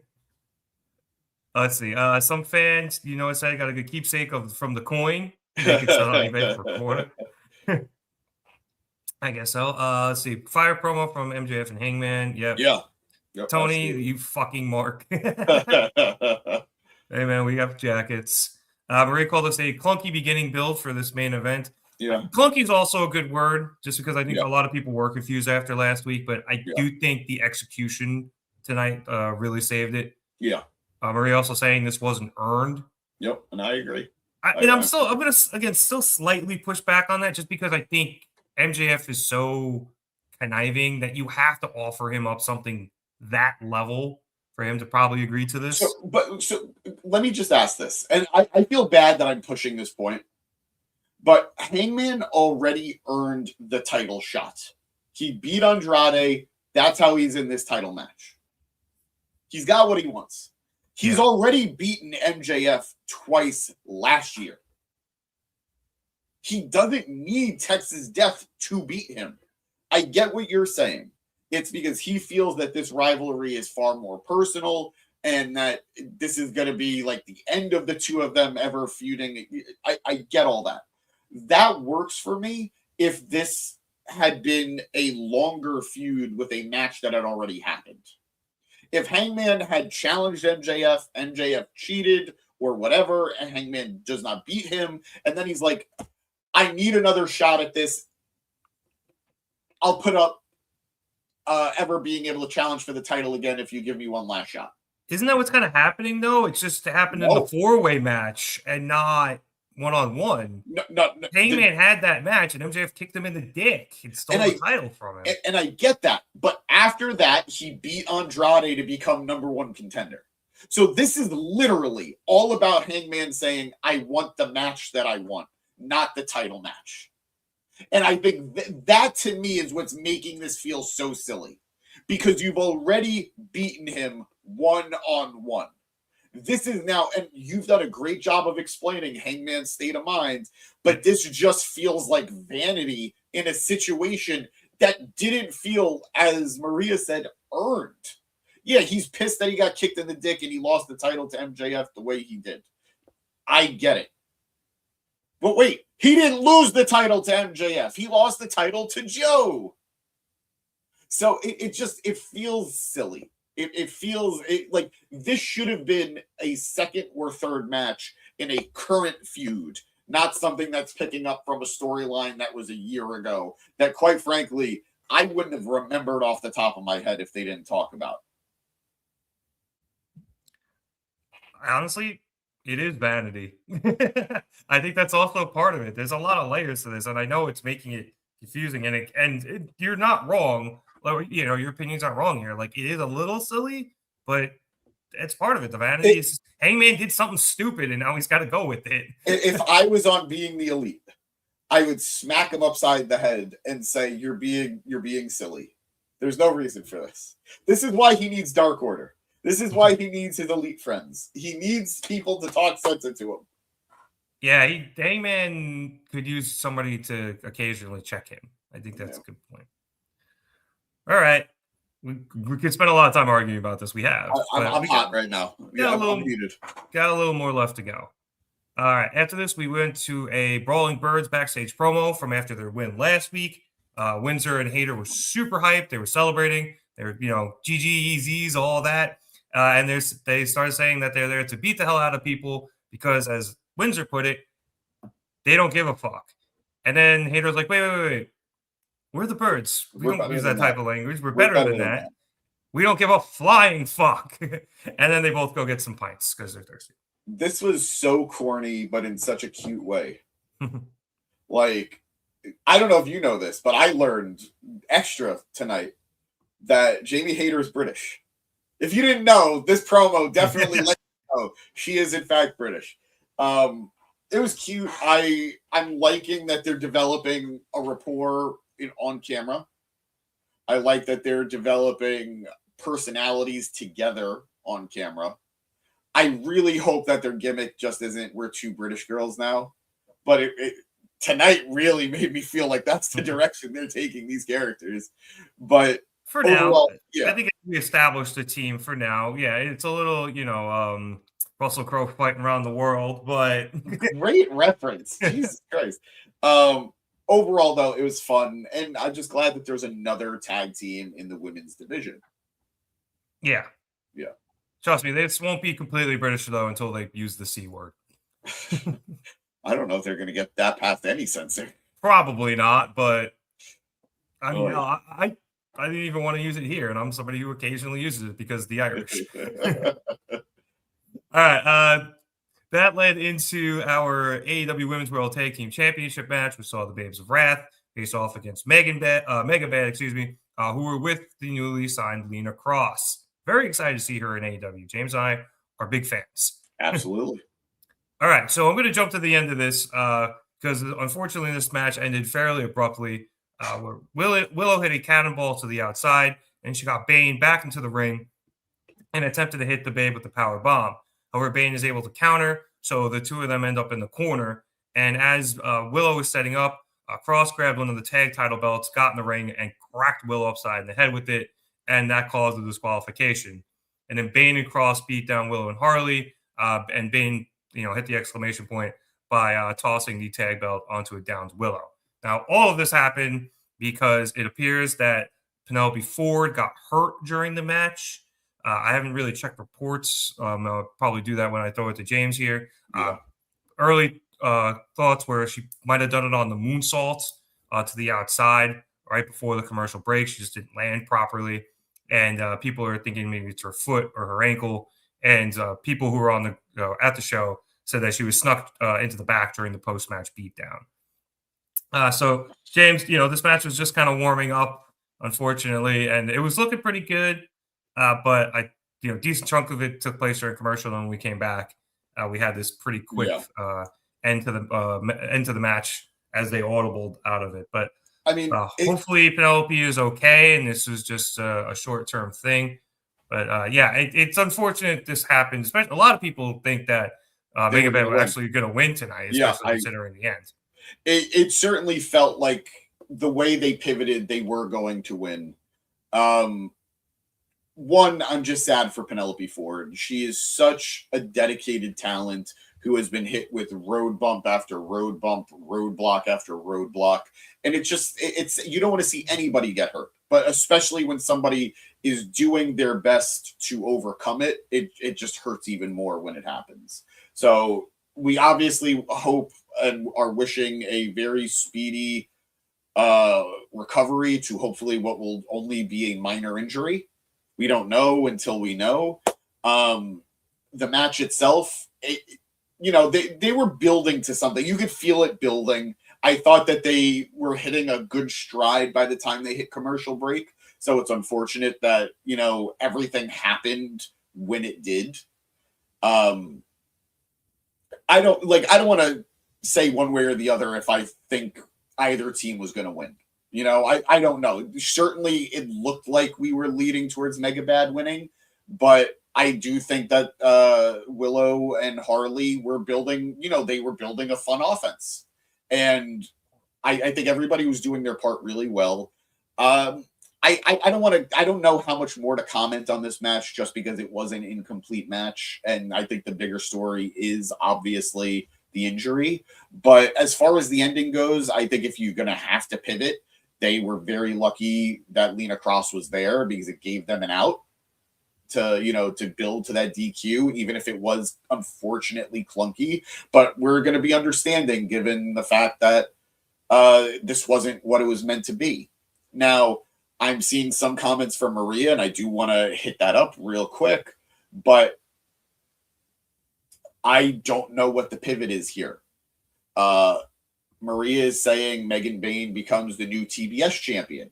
Willow loses the title no matter what. I am more inclined to see them probably just pivot to Lena Cross, which again breaks my heart for Penelope Ford. But I think that's probably the better play because it's going to get Lena Cross more TV time. And I don't think they're 100% confident in Bayne as a singles champion yet. So maybe that's the way to go. I don't know. You know, it would lead to an interesting matchup between them and the Brawling Birds. So, I mean, that would be, there's a lot of meat in that match. Yeah, it'd be hard hitting. Yeah, so I'm all for it. But at the end of the day, my biggest concern is I want Penelope Ford to be okay. Yeah, it really sucks. And I was just poking around. I didn't see any update on her, but like you mentioned, hopefully this isn't a big injury and she's able to recover and come back quickly. Yeah. Because, yeah, you know, it would really suck if they had to pivot away, and it would suck for her if they put the titles on Bayne and Cross, despite the fact that we were very big fans of both of them, and that team would slap, literally and figuratively. You know, none of this is an indictment on Cross, who, like you said, we are big fans of. Yeah, it's one of those things where like Ford has been around this company, I think, since day one, at least pretty damn near close. Yeah. And she was at the original All Elite, I'm fairly certain. So hitting moonsault on Hangman. So, you know, it would be really nice if she finally was able to, you know, get a title here in AEW. And wasn't she in that match? Didn't Hangman fight Janela? Am I going nuts? You're right. Yeah, and I'm pretty sure she hit a moonsault on him. And then He Who Shall Not Be Named came out after the match. Yes, with the Druids. What a sentence. It would be way more fun if I could reference that more, but I can't. Yeah. So, yeah, like we were saying, Ford's been around forever, and it would be great if she won a AEW title, but we'll see what the pivot is here. Maria's saying you could also maybe pivot to the Sisters of Sin if you're still trying to give it to a heel tag team. And then you're getting that whole stable having gold, which would be interesting when it comes to the Triangle of Madness. So there are some pivots here that Tony could make, but we'll see how he does. Sometimes Tony takes a minute to figure out what he wants to do, and he's a little pressed up against it because he does have Revolution coming up in a couple of weeks. There's also a very iconic team that has signed and hasn't shown up on TV yet. Oh, yes.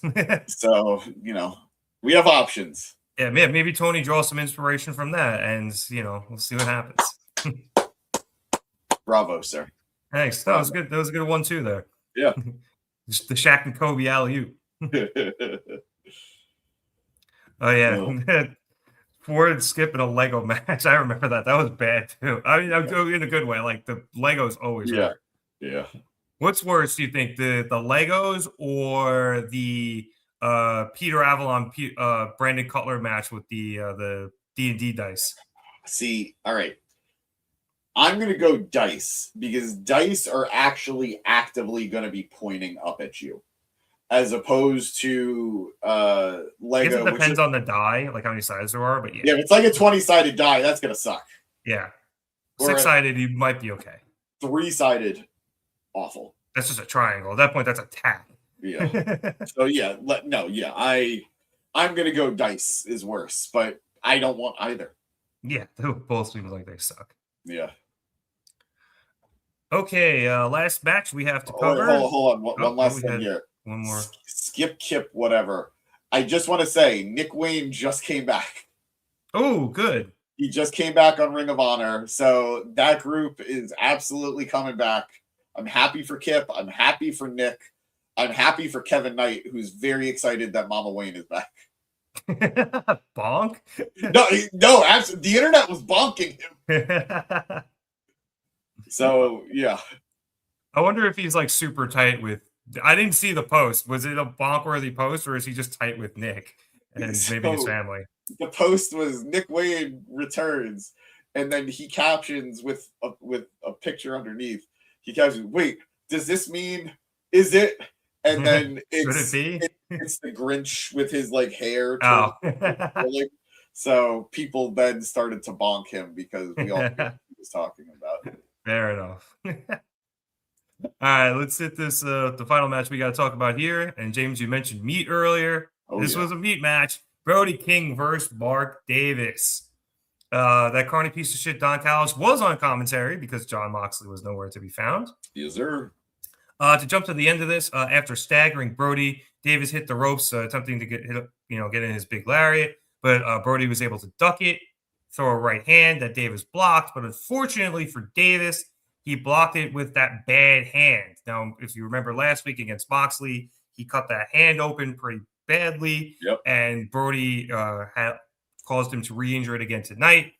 So when Davis blocked with the bad hand, he flinched and was doubled over, and that allowed Brody to hit him with a big old lariat, and then Brody picked him back up and pulled him into another big one, and that's how Brody was able to pick up the win, which was a little sudden, but cool. Yeah. Anyway, after that, Brody grabbed the mic and he called out Swerve, telling Swerve to look him in the eye and tell him he's not exactly who he says he is, which is the most dangerous man in AEW. And he then says at Revolution he is looking for a fight in his backyard. And then Bandito, who had come out to celebrate with Brody, took the mic and said he wants to fight at Revolution too. And that led to El Dorado El Idolo. And his music, that hits, and he comes out with Don to seemingly answer Bandito's challenge. So, James, this was fun. Obviously, meat match are good. Crowd super into this one. Whole lot of chanting going on. A lot of fucked on Callis chants, a lot of woofing, and the fuck ice chants are evolving. Because there was the inaugural fuck ice chant, and then there was the fucked on Callis and fuck ice 2 chant. Which was, putting those two side by side was not something I was expected, but hey, go off, Colorado. I mean, it's going to be nuts when they're in Minnesota in a week or two. It's going to be nuts when they're in Cali, too, or back in Cali. And shout out to Hog, by the way. We got the fuck ice chant. Yep. During the MJF match. It was empowering. I don't know about you. It felt good. We also got Andrade at that show as well. And he was dope. But no, I love this match. I am the biggest meat eater, I think, as a wrestling fan. Hey, I said what I said. I said what I said, and I'll say it again. That's crazy, Cam. I really love this match. I think one of my standout spots of the match, and it wasn't even a huge spot. I'm just such a sucker for this type of move. Brody hit a really gnarly but fun-looking sidewalk slam onto Davis. Love me a good sidewalk slam. Oh, it was so good. I like that the finish basically just turned into a club fest. And it was just a lariat that ended everything. Yeah, and then the guy with the bad club lost. Yeah, exactly. I thought it played out beautifully. I also got to hand it to him. Callis had some very good commentary spots here where Brody was in charge, and he said something along the lines of, if you guys really think Mark Davis is out, you haven't been paying attention to him these last few weeks.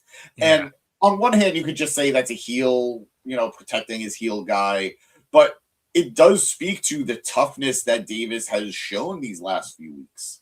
That I wasn't like, what a ridiculous call. No, it's true. I'm not counting him out yet. So I thought that was a really fun little heel commentary bit on his end. Ultimately, I saw somebody say this a day or two ago on the internet. I don't know if it was Twitter, if it was Reddit, but it's so clear. Tony has... Maria took me out with that comment. I know. I was letting you go there. I don't want to distract you. Jesus. Tony Khan has a pattern. Why'd you have to put it up? Because it was funny. Tony Khan has a pattern where you can tell where he's actively warming up to a guy or a person, because he is going to book them in a lot of matches week to week to week. Even if they're losing, they're being booked in prominent spots. And eventually that's going to turn into them getting wins and being a little more dominant. And literally Davis, just happened to Brody. exactly. And they've been doing that these last several weeks with Davis. Like, it goes past the one-on-one match with Mox, although I think that was the peak of it. Yeah. So far. So I like that tag team with Doyle was definitely building to something. We were definitely building towards a much more prominent spot for Davis, and I think we still are. So I'm excited to see where he leads. I don't know. I've said it before. I'll say it again. I have no idea how to slot this guy anywhere. I could not tell you a title that he could go for or win. I could not tell you like a single storyline that he could be a part of, especially because the Callis family is so goddamn huge.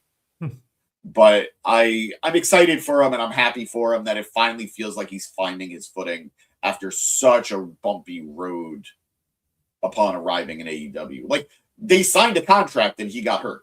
Yeah.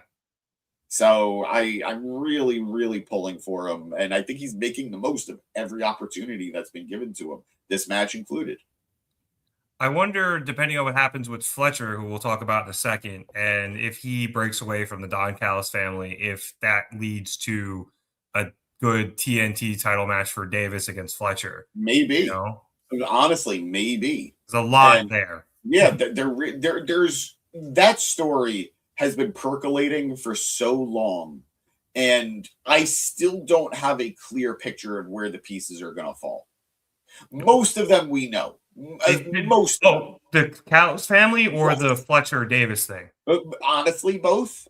But I was going to say, like, the Fletcher Davis thing has been up in the air since Davis got hurt and then came back. They just never really addressed it, because even then, Davis got hurt, came back, and got hurt again. Yeah.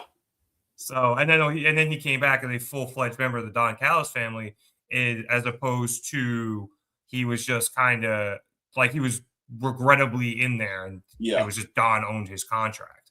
Yeah.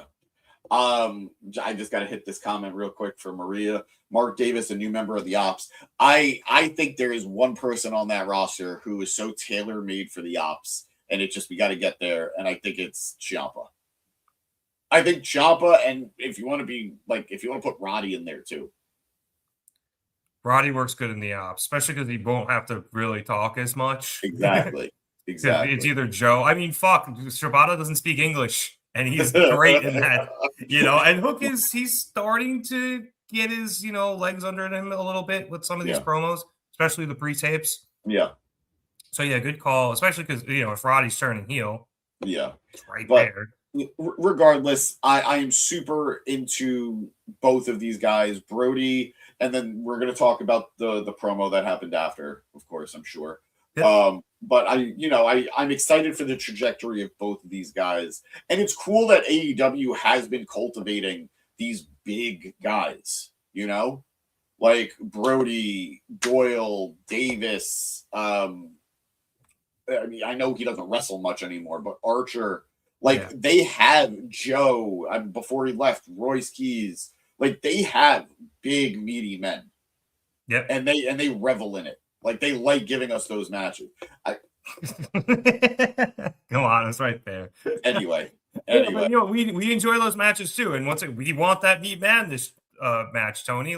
Come on, we want it. It's saying give Davis the heavyweight championship. There used to be a super heavyweight championship in boxing. Fun fact. Yeah, I remember. They got rid of it, but you have to give them that. Asking why is there no weight class in wrestling? Just wondering. I do not know. There are in some places. You have your junior heavyweights over in New Japan. You used to have your cruiserweight division. But I think the America. Yeah, it's not really a thing. I think the real answer to that question is that it's unfortunately very limiting, because when you have these guys who are look at 205 when it was really in effect in WWE. You had guys like Pac, Neville, who was just dying to get into the main division, but they wouldn't let him. You had guys like Austin Aries, who, despite what he became, was arguably bigger than the cruiserweight division, but he couldn't get out of it. And once it was clear he wasn't winning the cruiserweight title, he had nowhere to go. So you don't want to cut off your talent from being able to. Now, granted, I don't think there's a problem with having a cruiserweight division, but you shouldn't lock your guys into it because you also create a perception that they're just cruiserweights. Yeah. And there's so many small talent that are great.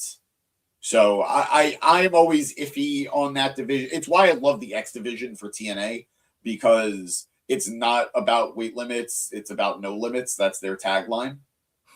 So, like if you're like Doyle was in the X division and he was killing it. Moose was their X division champion last year, and he was such a fun boss for the X division regulars to go against. Joe, very early X division. Exactly. I don't know if he was champion, but participant. At one point or another, and granted, it was always tied to something else. Kurt Angle, X division champion. Moose. Kevin Knight was in the X division. Not Kevin Knight.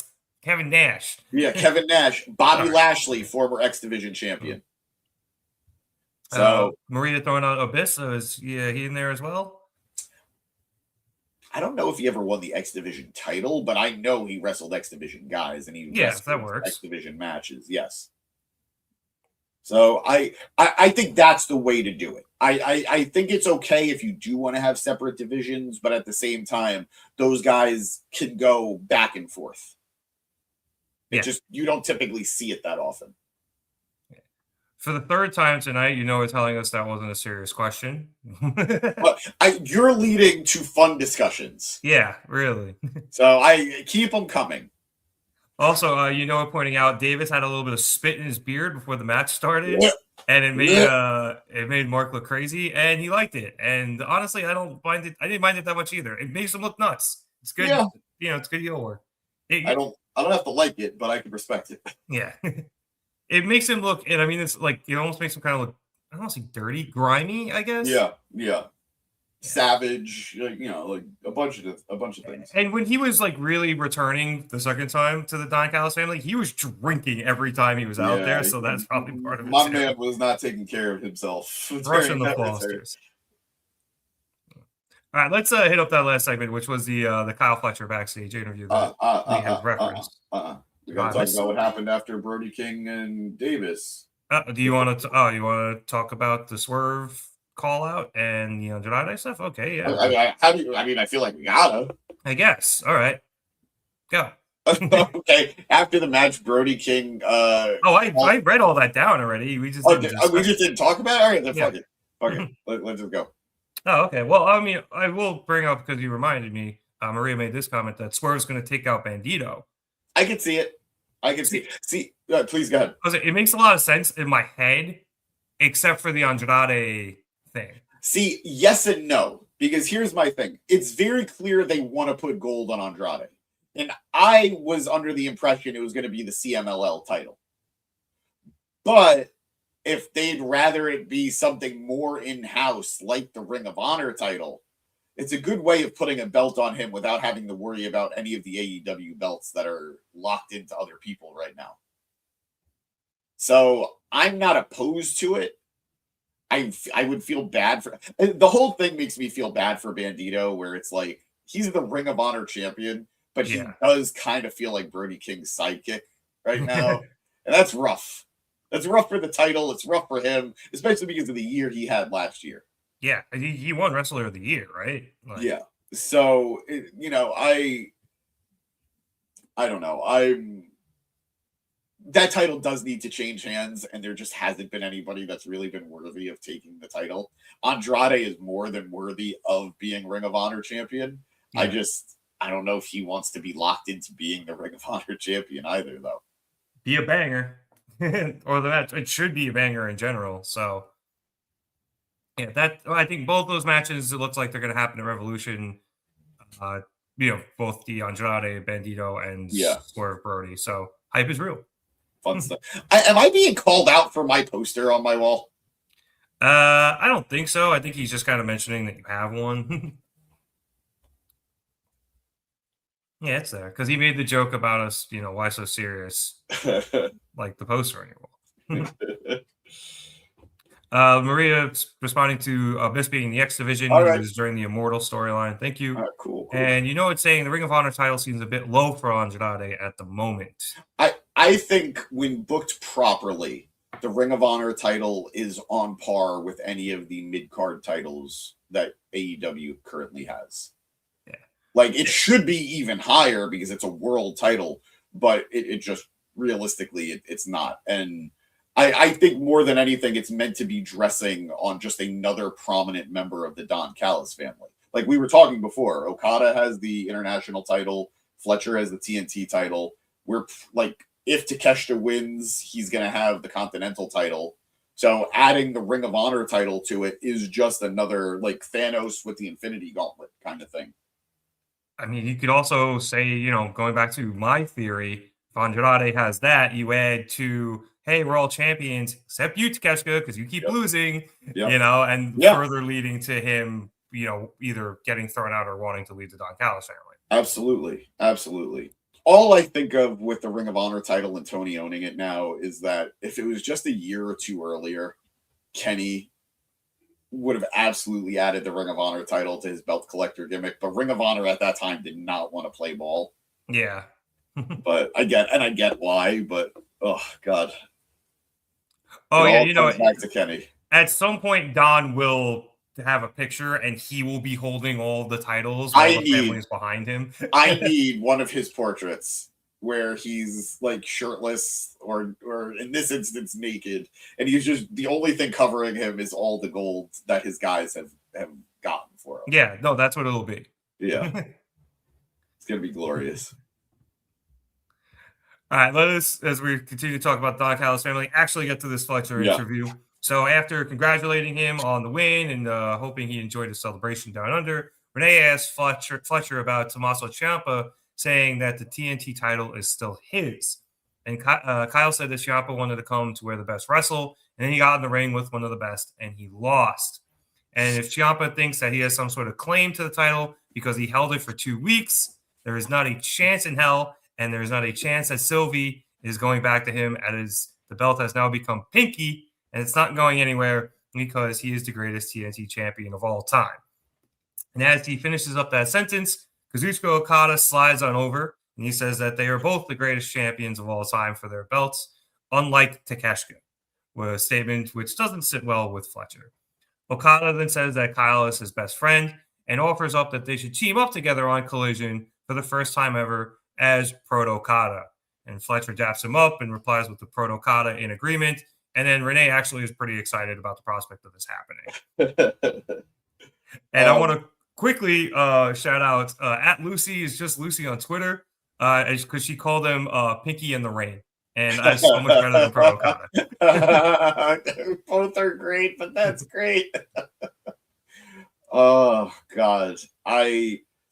Okada is genuinely a generational hater for no reason. Like, the man just, like, he's as subtle as a brick.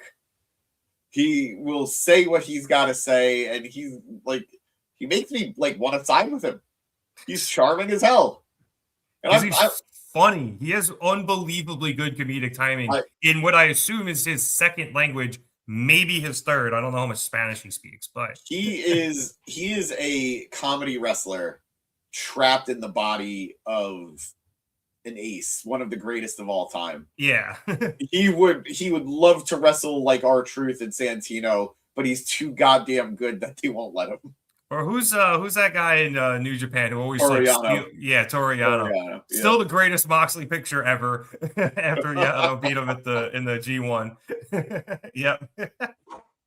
Just gold. But I think Okada's been great in these promos because, again, in what I assume is his second language, he is driving this unbelievably big wedge between Kyle and Takeshita. He's doing trying to, at least. Yeah, he's trying to, and he's doing such a good job at driving that wedge, or at least and winning Kyle over and conveying that to us. So for a guy we didn't think was going to speak a lot when he came over, he has done great promo work. No, he absolutely has. As somebody who's watched him for a long time, and I know you've watched him prior to AEW too, but as somebody who watched him for a very long time, I've always known how charismatic he could be. And I knew that he had a somewhat grasp of the English language. Like he showed that in New Japan, and he showed that early on in like certain interactions with American talent. Yeah. But I feel like he mostly got it on BTE when he was stealing Nick's gear. But he's taken so well to everything. You know, he's figured out not just the language, but the subtleties of how to really, really be funny.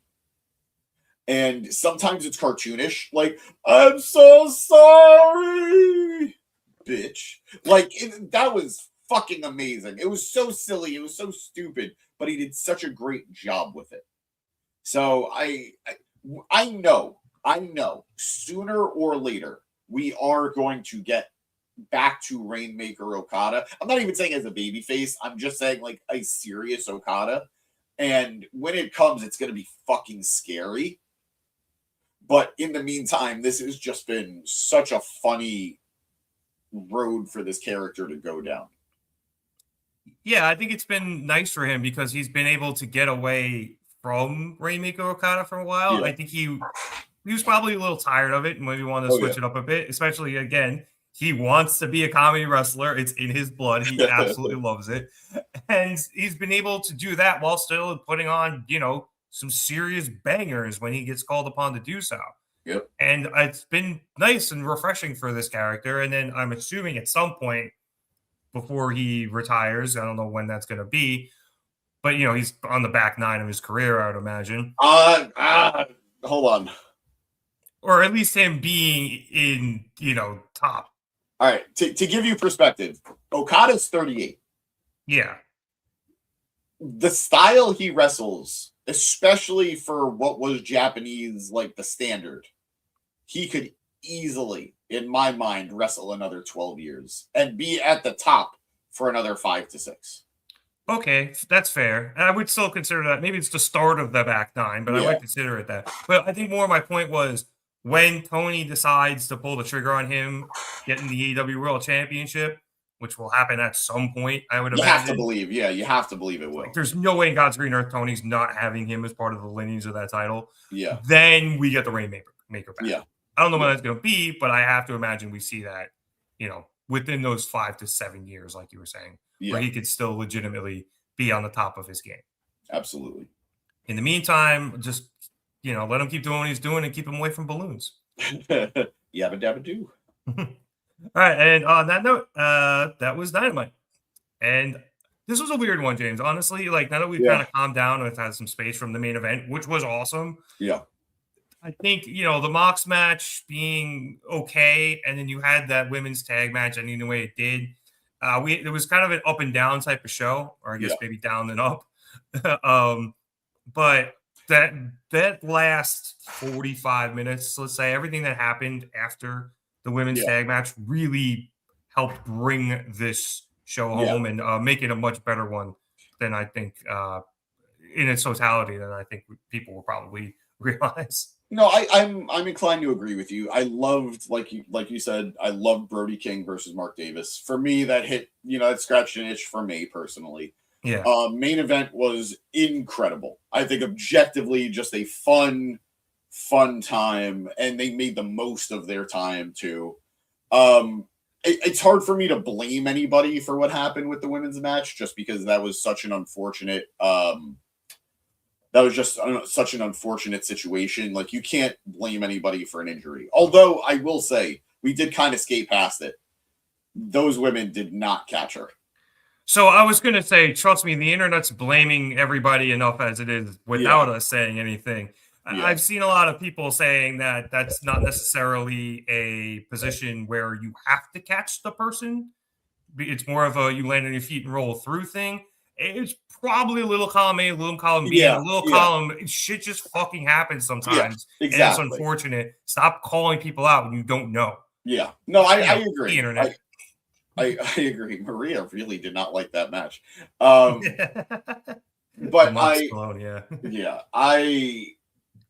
either way, I'm not going to be too critical of what happened there. It's a bummer and it's sad enough. You know, I'm not going to say it just, it ruined the show for me.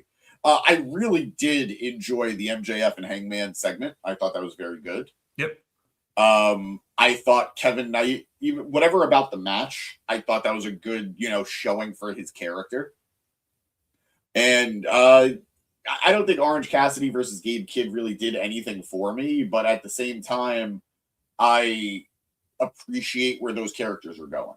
Yeah, I actually like that match a lot. But... Yeah, I thought it was fun. I don't think it's like if I had to put my top 3 parts of the night, I don't think it's going to hit it for me, Yeah, no, it's the deep cut on the album, but yeah. I enjoyed it. And let's not forget the swerve at the top of the show, yeah, too. That was a fun segment. I honestly thought just because, we had the, middling match at the beginning and then what happened with the women's thing, the promos kind of are what's carried the show through the end of the night until at least we got those last 2 matches. But all of the promo work was great tonight. So absolutely. I think that helped make up for, a incomplete match and a match and then a deep cut good match. So obviously just chaos at the end, and we always love that type of crazy ass PWD shit. So that was a good way to close it out, and I think that's a good way to close this out. So thank you everyone so much for watching us here at the Mark It Down Podcast.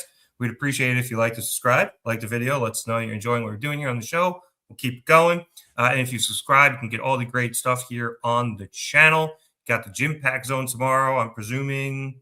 More than likely. All right. So for you Impact fans, be sure to check out James tomorrow. I don't know how everything's going with the snow for everybody else here on the Mark It Down squad, but hopefully the guys can get back in the studio and get another Graps Grievances up, or Grap Chat, or whatever we're calling it now, up on Monday. So if you want to check that out, awesome. We occasionally cover Monday Night Raw. I know Matt did this past Monday. We have Elimination Chamber on Saturday. We will let you guys know if we'll be covering that. We'll see who's around. But, it's... Chamber is Saturday? Yep. I'll probably be around. No, dude. All right. So for those of you who want to watch the Chamber collapse, which is my guess, check out, be sure to subscribe. And you can check out James here on Saturday for that. And, also we got some good footage from House of Glory this weekend. We got one of those videos up here on the channel. And if you want to follow us in some other places, Twitter, Instagram, Facebook, TikTok, and Blue Sky, and see some of the other footage we got from this past House of Glory show, you can check out those links in the description below. If you're here on YouTube, if you're watching over on Twitter or on Facebook, you can check us out on Twitter at @markitdown_pod.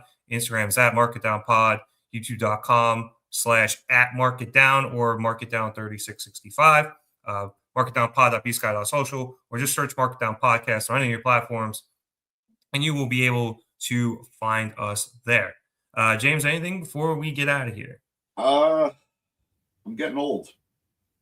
Rev. That sucks. Didn't anybody tell you not to do that? And you could try and stop me on Friday, but other than that, no. Yeah. Oh, yeah, that's right. It's James' birthday this weekend, guys. Wish James happy birthday. It's in my calendar, I swear to God. All right, so for upcoming birthday boy James DeSanti, my name is Nick Cummings. Thank you so much for watching us here at the Mark It Down Podcast. Have a good one, everyone.